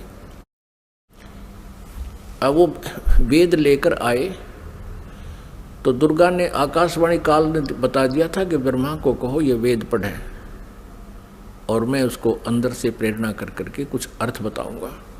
तो ब्रह्मा ने उससे पहले, ब्रह्मा और विष्णु और शिव वेद पढ़ने से पहले तीनों दुर्गा से पूछा करते थे कि माता हमारा पिता कौन है। दुर्गा को काल ने मना कर दिया था कि तू मेरा भेद नहीं बतावेगी। उसी समय ये कह दिया था कि तू मेरे बारे में किसी को नहीं बताएगी, नहीं तो तेरी खैर नहीं है। अब उस काल के डर से, ज्योति निरंजन क्षर पुरुष के डर से दुर्गा ने सब भेद गुप्त रखा। अपने पुत्रों को बताया, बेटा तुम्हारा कोई पिता नहीं, मैं ही तुम्हारी माता हूँ, मैं ही तुम्हारा पिता हूँ, मैं ही सारी सृष्टि की रचनहार हूँ। तो बच्चों ने मान लिया जैसे माँ बताती है। जब ब्रह्मा जी ने वेदों को पढ़ा, उसमें देखा कि सृष्टि रचनहार तो कोई और है, वो परम अक्षर ब्रह्म है। ब्रह्मा ने पूछा, माता ये वेद कैसे मिले हमारे को? दुर्गा ने कहा, ये भगवान ने दिए हैं भाई, ये गॉड गिवन है। अच्छा, तो फिर ब्रह्मा ने कहा, माता वेदों में लिखा है कि परमात्मा साकार है, मनुष्य सदृश है, सह शरीर है, और आप कह रही हो कि तुम्हारा कोई पिता नहीं। वेदों में लिखा कि उसी ने सब कुछ, सबकी रचना की है, सबका रचनहार है, कुल का मालिक है। तो अब वेद झूठे नहीं हो सकते क्योंकि गॉड गिवन बता रही आप। अब दुर्गा फंस गई। अपने आत्मा कितनी झूठ बोल ले, सच्चाई ऊपर आए बिना रहा नहीं करती। कहते हैं चोर चुरावे तूंबड़ी गाड्डे पानी में, वह गाड्डे वह ऊपर आवे, में सच्चाई छनी नहीं। फिर दुर्गा ने कहा, बेटा बात सुनो, वो निराकार है, वो किसी को दिखाई नहीं देगा, और क्यों व्यर्थ प्रयत्न करते हो, वो निराकार है। अब ब्रह्मा ने कहा, माता अब आपकी बातों पर मुझे अविश्वास हो गया। पहले तो मैं आपकी प्रत्येक बात को सिरोधार्य करता था, सत्य मानता था, लेकिन आज आपकी बात में फर्क पड़ गया। अब मैं नहीं मानूंगा आपसे, मुझे परमात्मा चाहिए, क्योंकि ये आत्मा जब से उस परमेश्वर से बिछड़ी है तभी से उसका अभाव महसूस कर रही है, और उसी समय से खोज में लग गई। यहाँ हम आगे जहाँ हम उसको जिस विधि से खोजना चाहते हैं वो मिल नहीं सकता, क्योंकि चारों वेदों में केवल ब्रह्म तक के पाने की, इस क्षर पुरुष तक के पाने की विधि लिखी है।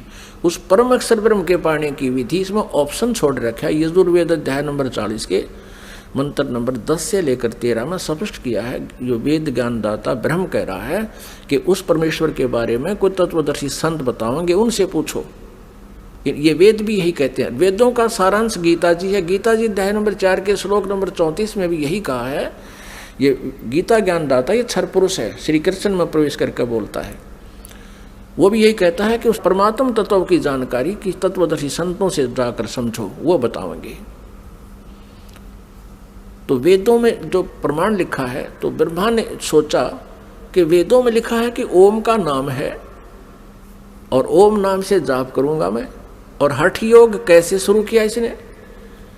अब वेदों में हठ योग करना नहीं लिखा, जैसे तप करते हैं ये ऋषि महर्षि, ये नहीं लिखा कहीं पर भी।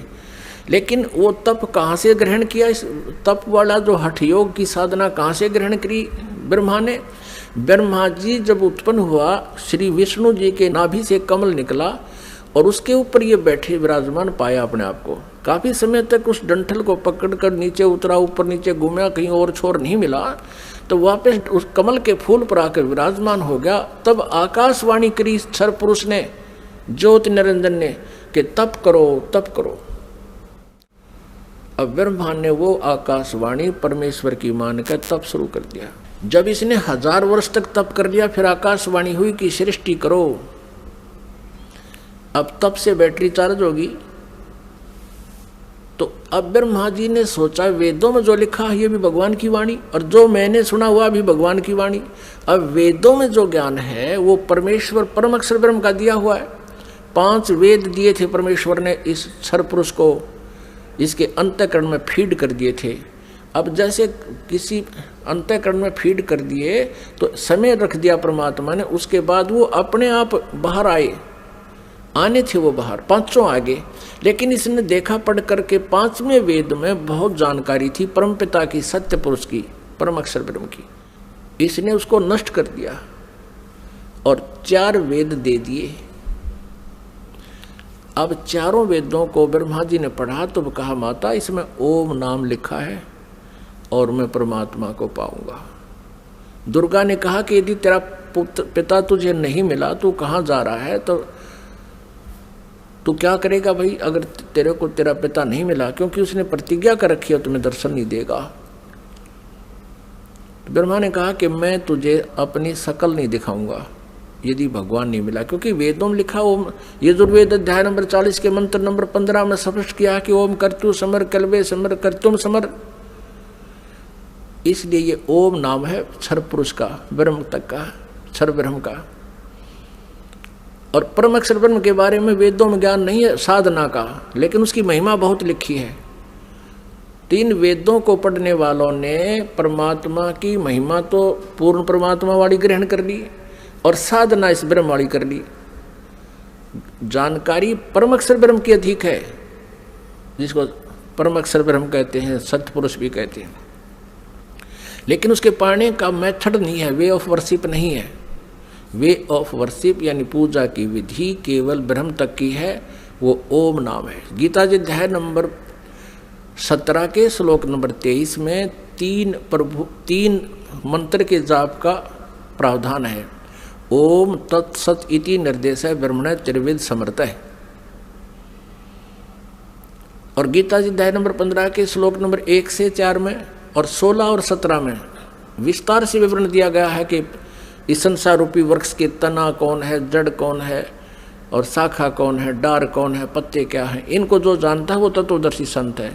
और उसमें 16 और 17 श्लोक में 15वें अध्याय के गीता जी में सरपुरुष, अक्षर पुरुष और परम अक्षर ब्रह्म यानी उस उत्तम पुरुष है तू अन्य, इन सरपुरुष और अक्षर पुरुष से कोई अन्य है, वो परम अक्षर ब्रह्म है। गीता जी अध्याय नंबर 8 के श्लोक नंबर 1 में अर्जुन ने पूछा कि आप जी ने जो अध्याय नंबर 7 के मंत्र 29 में जिस तत्ब्रह्म के बारे में कहा प्रभु वो किम तत्ब्रह्म, उसका उत्तर गीता ज्ञानदाता ने 8वें अध्याय के 3रे श्लोक में दिया है कि वो परम अक्षर ब्रह्म है और वही सबका सृष्टि रचनहार है। तीनों लोकों में प्रवेश करके सबका धारण पोषण करता है, 15वें अध्याय के 17वें श्लोक में स्पष्ट किया है। तो वो परम अक्षर ब्रह्म है। उसकी जानकारी वेदों में पाने की नहीं है, वो तो तत्वदर्शी संत बताएगा, ये दास बताएगा, परमात्मा ने भेजा है उस इसी उद्देश्य से। वो ना होने से ब्रह्मा जी ने ओम नाम का जाप किया, 4 युग तक समाधि लगा के हठ योग भी किया।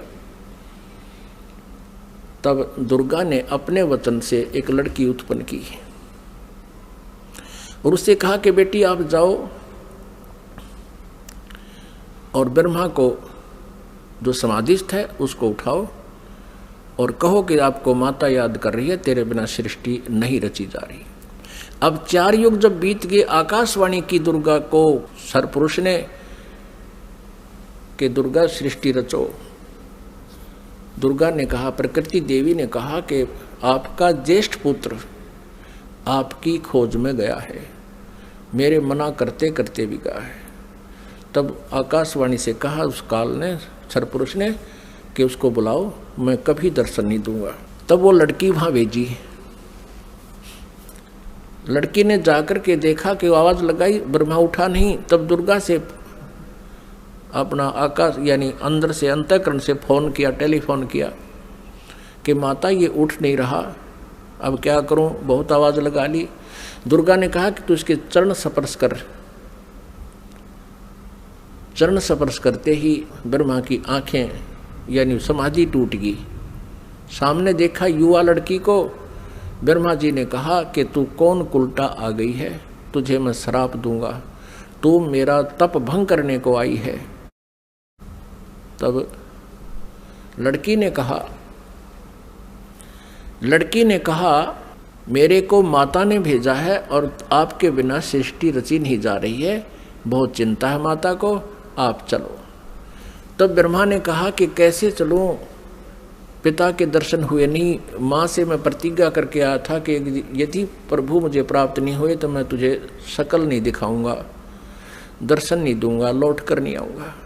अब कैसे चलूं, मुझे परमात्मा मिला नहीं।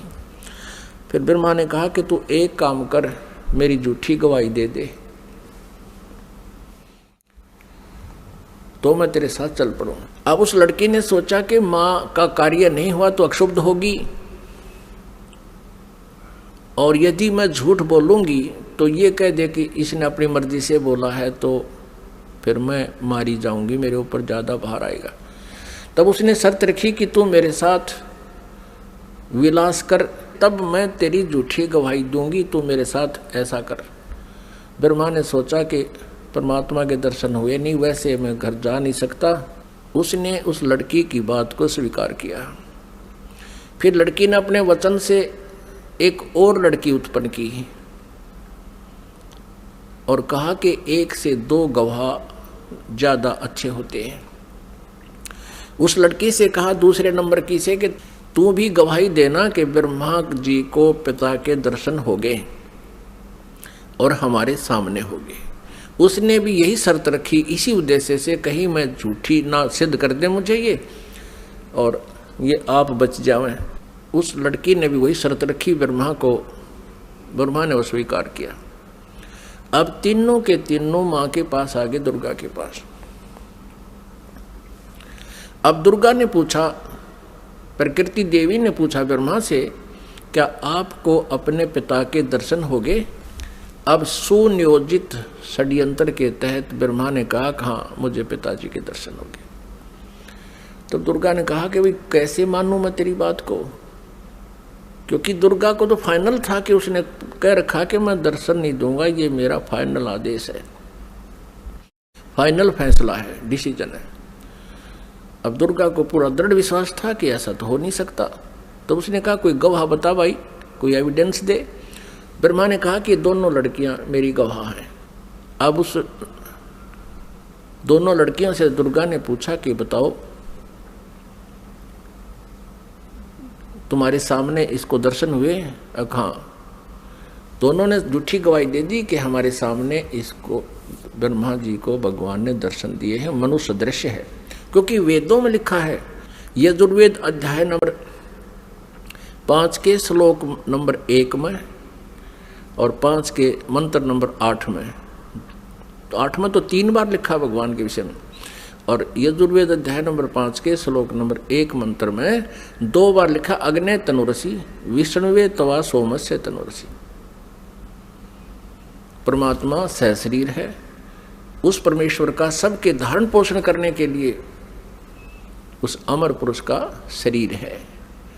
और ऋग्वेद मंडल नंबर 1 सूक्त नंबर 31 मंत्र नंबर 18 में स्पष्ट किया है कि वो नरवत अग्नि, मनुष्यवत, मनुष्य के समान है वो परमात्मा।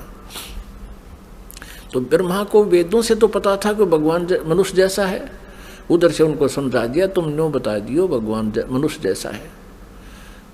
अब दुर्गा को सभी ने जब गवाही दे दी तो दुर्गा समंजस में पड़ गई कि मेरे को तो वो कह रहा था मैं दर्शन दूंगा ही नहीं, और इन बच्चों को दर्शन दे दिए। अब दुर्गा अपने मन में दुखी होकर दूर जा बैठी और कहने लगी कि आप तो बहुत झूठे हो। आकाशवाणी अपने इंटरनेट कनेक्शन कर लिया, ऐसे ही कर लेते हैं बातें जब जिनकी भक्ति से जो सिद्धियां प्राप्त हो जाती हैं, दूसरे से दूर देश में बैठकर भी बातें की जा सकती हैं। अब दुर्गा ने कहा कि आप झूठे हो, आप झूठ भी बोलते हो, संभालो अपने काम को, आप ही करो, मुझे कुछ कहते हो, बच्चों को कुछ कहा है। तब उस आकाशवाणी की उस काल ने, ब्रह्म ने, क्षरब्रह्म ने, कि तीनों झूठ बोल रहे हैं, मैंने कोई दर्शन नहीं दिए। तब वो आई करड़ी होकर दुर्गा, जैसे जांच अधिकारी को जो पता लग जाता है कि सच्चाई क्या है, पहले तो विनम्रता से पूछता है वो थानेदार, और फिर सोटा ठाकर खड़ा हो जाता है, सच्ची बता दो, झूठ बोलते हो तुम, मैंने उससे पता किया, मैंने उससे पता किया, वो ऐसे ऐसे कर। तब वो कहने लगा कि मुझे आकाशवाणी हुई है परमात्मा की कि तुमने को कोई दर्शन नहीं हुए हैं। तब ब्रह्मा हंसने लग गया कि माता, मैं प्रतिज्ञा करके गया था कि पिताजी के दर्शन नहीं हुए तो मैं आपको दर्शन नहीं दूंगा। पिता के दर्शन हुए नहीं थे, हम तीनों ने मिलकर झूठ बोल दिया वापस आने के लिए। तब दुर्गा ने उन तीनों को श्राप दे दिया। ब्रह्मा को श्राप दिया कि तेरी जग में पूजा नहीं होगी और तेरे जितने भी अनुयायी वंशज होंगे, तेरे जैसे लपाड़ लफंडर झूठे होंगे, सच्चाई का पता नहीं होगा पर विद्वान कब आएंगे। तो ब्रह्मा जी के अनुयायी कौन है? ऋषि महर्षि, और उनको वेदों का बिल्कुल ज्ञान नहीं था और मैं ऋषि की पदवी पा गए। अभी दिखाएंगे, घबराना ना, कोई पहली बार सुन रहा हो, पूरी डिटेल दिखाएंगे कि सतयुग के ब्राह्मण और गुरु ऋषियों को वेदों का ज्ञान कैसा था। उनको वेदों का ज्ञान ही नहीं था। अब ब्रह्मा जी को बड़ी चिंता हुई कि मेरे को श्राप दे दिया, मेरी पूजा नहीं होगी। ब्रह्मा मूर्छित हो गया। इस आघात ऐसी लगी उसको वचन की। फिर दुर्गा ने विष्णु जी से पूछा कि पुत्र तू भी अपने पिता की खोज कर ले, कहीं फिर बाद में सृष्टि के दौरान तुम समाधि ला के बैठ जा और सृष्टि कर्म में बाधा पड़े। विष्णु जी चल पड़े पिता की खोज के लिए, शेष नाग के लोक में पहुंच गए। पुण्यात्माओं, प्रत्येक प्राणी ने अपनी जो डायरेक्शन कायम कर रखी है, सीमा कायम कर रखी है। जोटे ने भैंसे नापनी कर रखी है, जब दूसरा भैंसा आ जाता लड़ मरा उसके साथ। कुत्ते ने अपनी सीमा बांट रखी है। ऐसे ही जो ही शेष नाग के लोक में विष्णु जी ने प्रवेश किया, तो शेष नाग ने सोचा कि तेरे लोक में, तेरी जुरिडिक्शन में ये कैसे आ रहा है निर्भय होकर के, इसको किसी का खौफ नहीं, मैं यहाँ का सम्राट हूं। अब जो ही विष्णु जी निकट आए तो उसने 1000 फन ऐसे फैला लिए शेष नाग ने, और 1000 फनों से विष का फुहारा छोड़ दिया। जैसे धुंध हो जाती है, ऐसे विष्णु जी के चारों तरफ उस विष के फुहारे की धुंध होगी, और श्री विष्णु जी के शरीर पर, पूरे शरीर पर ऐसा पेंट हो गया काला, उस विष से काला शरीर हो गया। अब विष्णु जी ने देखा कि इस नाग ने ये क्या कर दिया, मैंने इसको कुछ कहा नहीं, आगंतुक के साथ ये ऐसा दुर्व्यवहार करता है, मैंने इसको कुछ कहा नहीं, कोई इसको हानि पहुंचाई नहीं, मैं तो अपना कोई किसी खोज में आया था और इसका इतना दिमाग खराब है। अब विष्णु जी ने सोचा कि ला इसको खत्म कर देता हूँ, इस नाग कीड़े को। जो ही शेष नाग को मारने के लिए आगे को चले विष्णु जी, आकाशवाणी की उस ब्रह्म ने, क्षर पुरुष ने, इनके पिता ने, कि विष्णु तुम ऐसे एक दूसरे को मारते रहोगे तो सृष्टि कैसे चलेगी, तुम वापस जाओ, और कहीं पर मैं कभी किसी के सामने नहीं आऊंगा, मैं दर्शन नहीं दूंगा किसी को, मेरी उपलब्धि कोई नहीं कर सकता, और जाके अपनी माता को सच सच बता दे कि मुझे दर्शन नहीं हुए। यदि तू झूठ बोलेगा तो तेरा भी हरास ब्रह्मा जैसा होगा। और इस शेष नाग ने जो तेरे साथ अभद्र व्यवहार किया है, इसका ऑयल, इसका टिट फॉर टैट, यानी इसका बदला तू द्वापर युग में श्री कृष्ण रूप में जाएगा, तब तू इसका बदला लेना, और अब इसको कुछ मत कहे। विष्णु जी को जब आकाशवाणी हुई, उसने परमात्मा की आकाशवाणी मान के वापस माँ के पास आ गया। दुर्गा ने पूछा, बेटा तूने अपने पिता के दर्शन हुए? विष्णु जी ने कहा कि नहीं माता, मुझे कोई दर्शन नहीं हुए। और माता ने पूछा, फिर तेरा हाल ऐसा कैसा हो गया कि ऐसे ऐसे शेष नाग के लोक में चला गया, उसने मेरे साथ ऐसा किया, और आकाशवाणी में कहा है कि इसको अब मत मार, द्वापर युग में जब तू श्री कृष्ण रूप में जाएगा तब तुझे इसका बदला दिलाऊंगा। अब दुर्गा ने विष्णु जी को सीने से लगा लिया कि बेटा तेरे को सतिथि का विभाग दिया जाएगा और तेरी पूजा जगमग होगी, और तू बहुत सच्चा व्यक्ति है। अब तीसरे शिव जी के पास दुर्गा गई, अपने पुत्र के पास, और कहा, बेटा तेरे 2 भाइयों को तो पिता के दर्शन हुए नहीं, उन्होंने खूब ट्राई कर ली, अब आप भी खोज कर लो अपने पिता की, कहीं फिर बाद में सृष्टि कर्म शुरू हो जाए, उसके बाद तुम जाओ कि संन्यास धारण करो, अभी जाके खोज कर ले। भगवान शिव जी ने, शंकर ने समझदारी की, कहा, माता जब मेरे 2 बड़े भाइयों को पिता के दर्शन नहीं हुए, ब्रह्मा जी ने तो 4 युग समाधि भी लगाई, और विष्णु जी ने वैसे घूम घाम कर ढूंढना चाहा, तो मैं तो ट्राई नहीं करता माता, पर मुझे एक वरदान दे दो। दुर्गा से शिव जी ने कहा, तमोगुण शिव ने कहा कि मुझे एक वर दे दो माता, कि मेरी मृत्यु कभी ना हो, मैं अमर हो जाऊं। अब दुर्गा ने कहा कि बेटा, श्री देवी ने कहा कि पुत्र यहाँ ऐसा नहीं हो सकता, जिसका जन्म है उसकी मृत्यु होगी ही होगी। ये मेरे बस से बाहर की बात है। लेकिन मैं तुझे एक विधि बताती हूँ जिससे तेरी आयु सबसे अधिक हो जाएगी। तो भगवान शिव ने कहा कि माता वही कृपा कर दो। तो दुर्गा ने कहा कि बेटा, इस आयु के बढ़ाने का एक विधि है, तरीका है कि प्राणायाम करके श्वास को सूक्ष्म कर ले, एक स्थान पर बैठा रहे और सूक्ष्म श्वास कम से कम लेने से आयु बढ़ जाती है, क्योंकि आयु श्वासों पर आधारित है। तो भगवान शंकर ने यही सिरोधार्य किया, जैसे आपकी आज्ञा। आप देखते हो ज़्यादातर भगवान शिव जी समाधिस्थ रहते हैं, इनकी आयु भी सबसे लंबी है। 7 ब्रह्मा की मृत्यु के उपरांत एक विष्णु जी की मृत्यु होगी, 7 विष्णु जी की मृत्यु के उपरांत एक शिव जी की मृत्यु होगी, तमोगुण शिव की। इसकी इतनी लंबी आयु है। और एक ब्रह्मा जी की आयु कितनी है? ब्रह्मा जी का एक दिन, रजगुण ब्रह्मा जी का एक दिन 1000 चतुर्युग का होता है। और इतनी ही रात्रि, एक चतुर्युग में कितने वर्ष हैं हमारे मनुष्यों के? 43,20,000 वर्ष एक चतुर्युग में। ऐसे ऐसे 1000 चतुर्युग का ब्रह्मा जी का दिन और इतनी ही रात्रि। 30 दिन रात का महीना, 12 महीने का एक वर्ष और 100 वर्ष की ब्रह्मा जी की आयु। इससे 7 गुना विष्णु जी की, सतगुण विष्णु जी की, और विष्णु जी से 7 गुना तम गुण शिव जी की।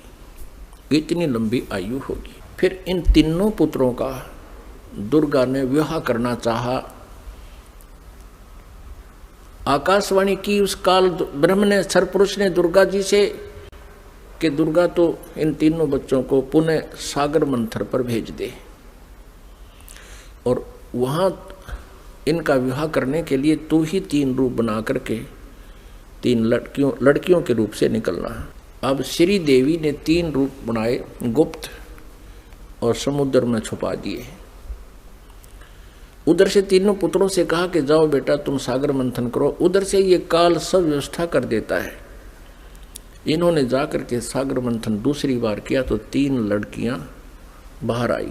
अब माता ने कहा था बेटा जो पहले निकले उसकी पहचान कर लेना, अलग अलग। दूसरी बार जो निकले उसकी पहचान तीसरे के। तो तीनों ने आगे पीछे कर लिया, उनको माँ के पास ले आए। दुर्गा ने पूछा पहले कौन सी निकली थी? कि ये वाली। उसका नाम सावित्री रख दिया और ब्रह्मा से कहा कि ये तेरी पत्नी रूप में होगी। दूसरी को कहा तेरा नाम लक्ष्मी होगा और विष्णु जी से उसका विवाह कर दिया। और तीसरी से कहा कि तेरा नाम उमा होगा और उसका विवाह शिव जी से कर दिया। अब यहाँ से इस एक ब्रह्मांड में काल सृष्टि प्रारंभ हुई। इस क्षर पुरुष का परिवार प्रारंभ हुआ। इससे सुर और असुर उत्पन्न हुए। और पुण्यात्मा, जो पुराणों में हम सागर मंथन सुनते हैं कि 14 रत्न निकले, भगवान शिव ने विष को ग्रहण किया, वो तो बहुत बाद की बातें हैं। तो पहले ये इस प्रकार सागर मंथन हुए थे। वो इन वेदों में, इन पुराणों में नहीं है, वो सूक्ष्म वेद में है, 5वें वेद में। पुण्यात्माओं, अब ये है वो सृष्टि रचना जो 5वें वेद में है, सूक्ष्म वेद में। अब 5वें वेद का हमें पता नहीं था।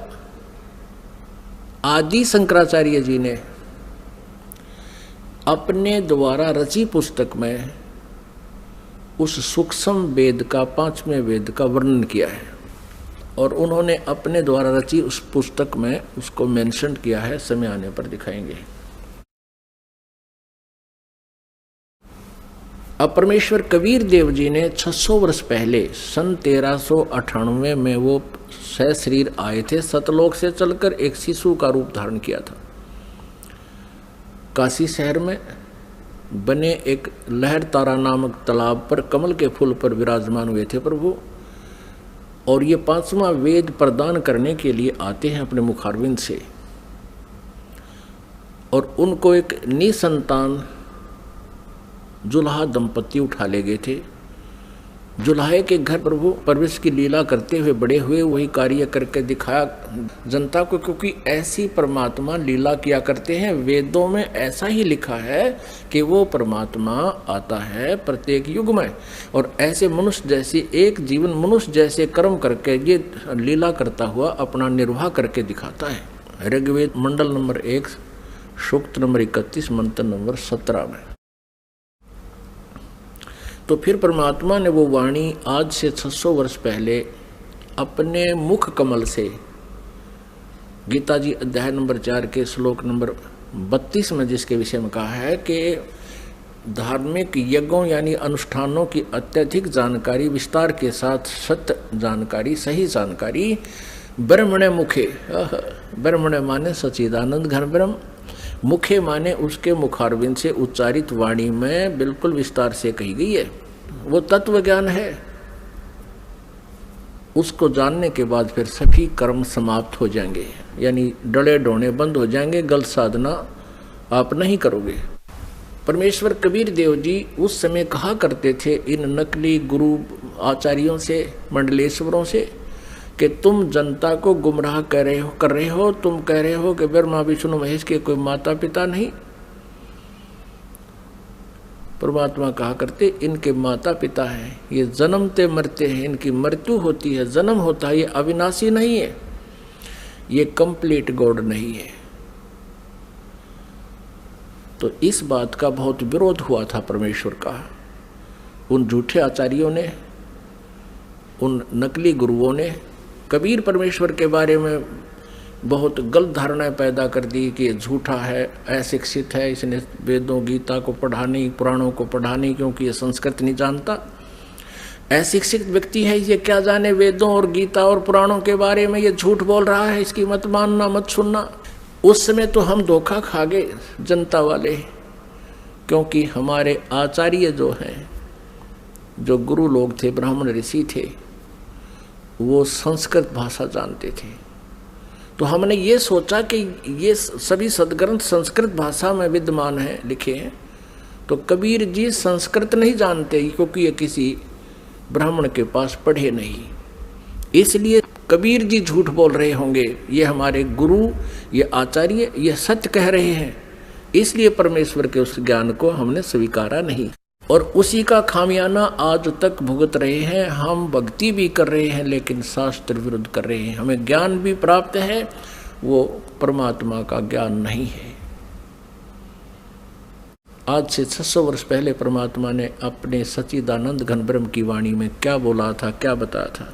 जैसे ऋग्वेद मंडल नंबर 9 सूक्त नंबर 86 मंत्र 26 और 27 में, ऋग्वेद मंडल नंबर 9 सूक्त नंबर 82 मंत्र 1, 2, 3 में, ऋग्वेद मंडल नंबर 9 सूक्त नंबर 20 मंत्र 1 में, ऋग्वेद मंडल नंबर 9 सूक्त नंबर 96 के मंत्र नंबर 16 से 21 तक, उसमें कहा कि परमात्मा सतलोक से चलकर आता है।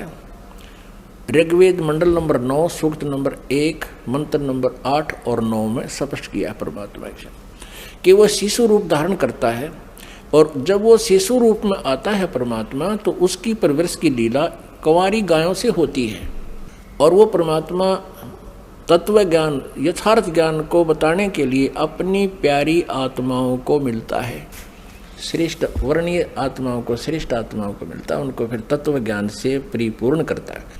उसी आधार से परमात्मा जो लीला किया ही करते हैं, उसी तरह करते हुए आदरणीय धर्मदास साहिब जी को मिले। अच्छी आत्माओं में से किन किन अच्छी आत्माओं को मिले? आदरणीय धर्मदास साहिब जी को मिले, आदरणीय मलुकदास साहिब जी को मिले, आदरणीय दादूदास साहिब जी को मिले, आदरणीय नानक साहिब जी को मिले, आदरणीय गरीबदास साहिब जी गांव छुडानी जिला झज्जर हरियाणा वाले को मिले, आदरणीय घीसा साहिब जी गांव खेखड़ा जिला मेरठ उत्तर प्रदेश वाले को मिले। तो वो परमात्मा के गुणों में लिखा है कि वो ऐसा करते हैं, वेद भी गवाही दे रहे हैं। उसी आधार से परमात्मा धर्मदास साहिब जी को मिले थे, जो बांधवगढ़ के रहने वाले थे, मथुरा में गए हुए थे भगवान की खोज में। वहाँ परमात्मा ने कहा था इन तीर्थों पर भगवान नहीं है, भगवान आपके सदग्रंथों में लिखी हुई विधि से प्राप्त होगा। और धर्मदास जी आप यहाँ कह रहे हो कि भगवान यहाँ घूमा करते थे श्री कृष्ण जी, फिर अब तो नहीं है वो, या तो घूमा करते थे उस समय आते तुम, अब वो है ही नहीं, अब क्या ढूंढने आते हो? आपके सदग्रंथों में लिखे हैं, उन सदग्रंथों से ढूंढो। क्या बताया भगवान ने? धर्मदास ये जग बोरा न, कोई न जाने पद निर्वाण, यही कारण मैं कथा पसारा, जग से कहिए वो राम नियारा। परमेश्वर कबीर देव जी ने ये सृष्टि रचना धर्मदास जी को सुनाई थी, आदरणीय धर्मदास साहब जी को।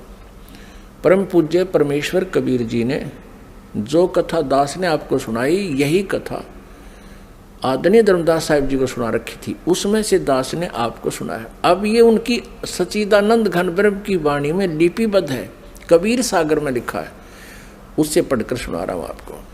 वो कबीर वाणी कहलाती है, सच्चिदानंद घन ब्रह्म की वाणी कहलाती है, जिसके विषय में गीता जी अध्याय नंबर 4 के श्लोक नंबर 32 में कहा है कि वो सच्चिदानंद घन ब्रह्म की मुखारविंद से उतरित उस अमर वाणी में, कबीर वाणी में लिखा है। धर्मदास ये जग बोराना, कोई न जान पद निर्वाणा, यही कारण मैं कथा पसारा, जग से कहिए वो राम निहारा। यही ज्ञान जग जीव सुनावो, सब जीवों का भरम नसावो। अब मैं तुमसे कहूँ चिताई, त्रिदेवन की उत्पत्ति भाई। इन तीनों देवताओं की उत्पत्ति मैं तुम्हें बताता हूँ, परमेश्वर कहते हैं कबीर जी। परम पूज्य कबीर परमेश्वर जी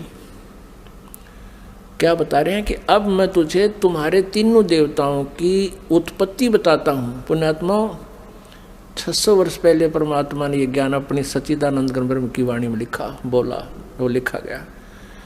और यही अब आपको रूबरू कराएंगे पुराणों में और वेदों में, गीता जी में। आप दांतों तले उंगली दबाओगे कि सचमुच है भगवान ने हमारे को कैसा मूर्ख बना रखा था इन नकली आचार्यों ने, गुरुओं ने। हमें हमारे सिलेबस से भी परिचित नहीं कराया इन अध्यात्मी गुरुओं ने। हमारा सिलेबस है, हमारे सदग्रंथ है, इनके विरुद्ध जो ज्ञान सुना जाता है वो शास्त्र सिलेबस के विरुद्ध है, शास्त्र विरुद्ध है। अब मैं तुमसे कहूँ चिताई, त्रिदेवन की उत्पत्ति भाई। कुछ संक्षेप कहूँ गौराई, सब संशय तुमरे मिट जाई। कहते थोड़े से समय में संक्षेप में बताऊंगा, उससे में सारे संशय दूर हो जाएंगे। ज्ञानी सुने सो हृदय लगाई, मूर्ख सुने तो गम ना पाई। इस ज्ञान को जो बुद्धिमान व्यक्ति सुनेंगे, इस कथा को, तो हृदय से लगाएंगे कि सचमुच सही है। और प्रमाण देखेंगे अपने सदग्रंथों में, पुराणों में और वेदों और गीता जी में। बुद्धिमान तो हृदय से लगाएगा कि सचमुच यही बात है, हमें पता नहीं लगा। और मूर्ख सुने तो गम नहीं पाई, माने वो नहीं समझ सकेगा, वो तो अनाड़ी आदमी है। प्रमाण देखकर भी नहीं मानना, तो अनाड़ी व्यक्ति है। ज्ञानी सुने सो हृदय लगाई, मूर्ख सुने तो गम ना पाई। अब मैं तो बताने जा रहा हूं उसके बारे में, समझदार तो समझेंगे क्या। माँ अष्टंगी पिता निरंजन, ये जम दारुण वंशन अंजन। ब्रह्मा श्री विष्णु श्री शिव जी के माता तो अष्टंगी या दुर्गा है, और पिता ये ज्योत निरंजन क्षर पुरुष क्षर ब्रह्म ये काल है। माँ अष्टंगी पिता निरंजन, ये जम दारुण वंशन अंजन। पहले कीन निरंजन राई, पीछे से माया उपजाई। पहले तो कहते हैं ज्योत निरंजन क्षर ब्रह्म का अंडे से जन्म हुआ, उत्पत्ति हुई परमात्मा से ही, और पीछे से दुर्गा की उत्पत्ति की परमेश्वर ने ही, परम अक्षर ब्रह्म ने, सतपुरुष कबीर साहब ने। तो फिर क्या बताते हैं, पहले कीन निरंजन राई, पीछे से माया उपजाई। माया दुर्गा को कहते हैं। माया रूप देख अति शोभा, देव निरंजन तन मन लोभा। दुर्गा के सुंदर रूप को देखकर इसके अंदर विषय वासना प्रभावित होगी, प्रबल होगी। काम देव धर्मराय सताए, देवी को तुरंत धर खाए। क्या बताते हैं कि इस काल के अंदर उत्तेजना उत्पन्न होगी और दुर्गा इसके मुंह में चली गई। इसने बुरी तरह अभद्र तरीके से आलिंगनबद्ध करने के लिए हाथ फैला रखे थे, और किस करने के लिए मुंह पाड़ रखा था पागल की तरह। दुर्गा इसके मुंह से चली गई अंदर पेट में। पेट से देवी करी पुकारा, हे साहब मेरा करो उभारा। टेर सुनी तब हम ता आए, अष्टंगी का बंध छुड़वाए। परमात्मा कहते धर्मदास जी फिर मैं वहां गया दुर्गा के पास, जो पेट में थी उसके बाहर निकाला मैंने इसको। सतलोक में कीन्या दुराचारी, काल निरंजन दीन्या नकारी। माया समेत दिया भगाई, 16 शंख कोस दूरी पर आई। अष्टंगी और ये काल अब दोई, मंद कर्म से गए बिगोई। धर्मराय को हिकमत कीन्या, नख रेखा से भग कर लीना। इस काल को धर्मराय भी कहते हैं। इसने कसम खाई थी, प्रतिज्ञा की थी भगवान के सामने। परमात्मा ने कहा था तू इन आत्माओं ने दुखी करेगा। ये बोला नहीं जी, जो जिसे कर्म करेगा उसे फल दूंगा। मैं कति धर्म का राज करूंगा, इसलिए धर्मराज कहलाया। लेकिन यहाँ कहलाता धर्मराज है, करता सारा न्याय है। धर्मराज मीन न्यायाधीश। अब ये काल वैसे तो न्यायाधीश कहलाता है और करता सारे न्याय। तो परमात्मा कहते निरंजन धन तेरा दरबार, जहाँ तनिक नहीं न्याय विचार। अब क्या बताते हैं, धर्मराय को हिकमत की ना, नख रेखा से भग कर लीना। कहते दुर्गा के प्रजनन इंद्री इसने अपनी सिद्धि शक्ति से बना ली। ज्योत निरंजन किन्ने भोग बिलासा, माया को रही तब आशा। दुर्गा प्रेग्नेंट होगी। 3 पुत्र अष्टंगी जाए, ब्रह्मा विष्णु शिव नाम धराए। ओए होए, ये परमात्मा परमेश्वर ने स्वयं आकर के ये सारा अपने द्वारा रची हुई सृष्टि का सारा ज्ञान बताया, विधान दिया 600 वर्ष पहले। और यही आज हमारे पुराणों में आपके रूबरू कराएंगे, देखना आप हैरान रह जाओगे। 3 पुत्र अष्टंगी जाए, ब्रह्मा विष्णु शिव नाम धराए। 3 पुत्रों का जन्म होया दुर्गा से, इनका ब्रह्मा विष्णु और शिव नाम धरे गए। 3 देव विस्तार चलावे, इनमें यो जग धोखा खावे। ये तीनों देवता इस काल के एक ब्रह्मांड का संचालन कर रहे हैं और इन्हीं को सर्वेश्वर मान के ये जग धोखा खा रहा है। 3 लोक अपने सुत दीन्या, सुन निरंजन बासालीन्या।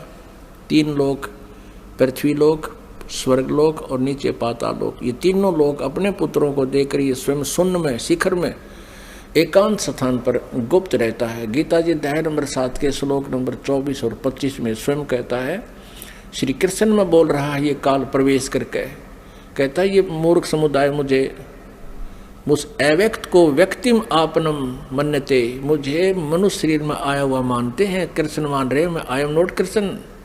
और ये कहता है कि मैं कभी किसी के समक्ष नहीं आता, ये मेरा अनुत्तम यानी घटिया नियम है मेरा। अब जो भगवान, अब जो पिता पुत्रों के भी सामने नहीं आता, उनसे भी छुप के रहता है, तो उसमें कोई दोष है, वो अच्छा नियम नहीं है उसका। इसलिए यह अनुत्तम घटिया अटल नियम लिखा, ये मेरा अटल नियम है, अविनाशी नियम है। और फिर कहता है कि मैं अपनी योग माया से छुपा रहता हूँ।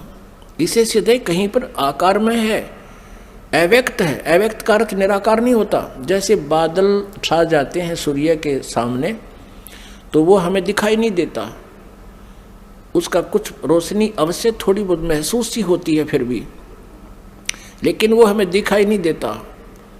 वो बादलों से पार अव्यक्त है, वहाँ पर साकार है। जब दिखाई देते ही वो बादल हटते ही वो साकार है। लेकिन उसको निराकार नहीं कह सकते कि भगवान दिखाई दे जब तो साकार हो जाता, ना दिखाई तो निराकार है, या कोई डेफिनेशन हुई भगवान की। वो साकार ही है पर हमें नहीं दिखता, वो अलग बात है। उसको अव्यक्त कह सकते हैं, जो दिखाई ना देता, हम देख नहीं पा रहे उसको, वो अलग बात है। लेकिन परमात्मा साकार है। निराकार और साकार की परिभाषा अलग अलग होती है। निराकार जो कभी ना दिखाई दे, जिसका कोई आकार है नहीं है, और साकार जो सह शरीर है, उसका कोई आकार है, उसको साकार कहते हैं। जिन अज्ञानियों को ज्ञान नहीं, उन्होंने परमात्मा की परिभाषाएं बदल डाली अपने ज्ञान सोच के आधार पर, तो वो तत्व ज्ञानहीन प्राणी है। ये खुद भी कहता मैं छुपा रहता हूँ, कभी किसी के सामने नहीं आता। यही परमेश्वर की सच्चिदानंद घन ब्रह्म की वाणी बता रही है, कबीर वाणी के ये ज्योत निरंजन सुन ठिकाना, यानी ऊपर 21वें ब्रह्मांड के ऊपरले स्थान पर रहता है। और ब्रह्मा विष्णु शिव भेद न जाने, ब्रह्मा विष्णु महेश को भी नहीं पता वो कहाँ है, कौन है, कैसा है। तीन लोक अपने सुत दीना, सोन निरंजन बासालीना। तीन देव सो उसको ध्यावे, निरंजन का वो पार न पावे। ये तीनों देवता समाधि लगाते फिर भी चेष्टा करते, क्योंकि आत्मा नहीं रुक सकती भगवान बिना। कभी कभी ये फिर भी तपस्या करने की चेष्टा करते थोड़ी बहुत वर्षों तक, लेकिन उसका भेद नहीं पाए। और पहले ही उन्होंने ट्राई करके देख लिया, इन्होंने परमात्मा नहीं मिले। इसलिए दुर्गा ने उन्हें बता दिया कि वो निराकार है, तो इन्होंने स्वीकार कर लिया कि वो निराकार है। और इन्होंने भी ट्राई करके देख लिया, नहीं मिला, तो सब ने उसकी डेफिनेशन बदल ली अपनी सोच के आधार से कि परमात्मा निराकार है। क्यों दिखाई नहीं दे रहा उनको? उनकी वे ऑफ वर्शिप परमात्मा देखने वाली नहीं थी। वेदों में जो वर्णन है परमात्मा का, ओम नाम और आदि जो साधन है, ये परमात्मा को पाने के नहीं है। क्योंकि गीता जी अध्याय नंबर 11 के श्लोक नंबर 47 और 48 में ये श्रीमद् भगवद गीता जी का ज्ञान ये काल ही दे रहा है श्री कृष्ण में प्रवेश करके।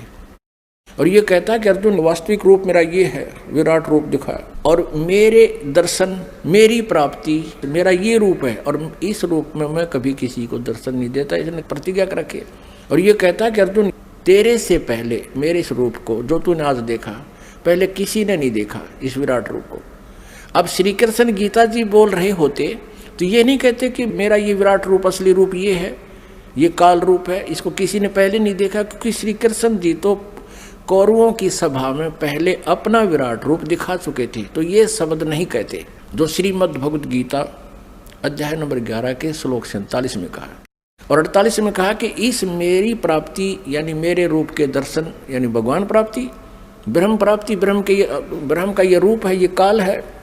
कहता ना वेदों वर्णित विधि से, ना किसी जप से, ना तप से, ना किसी क्रिया से कोई भी प्राप्ति नहीं कर सकता।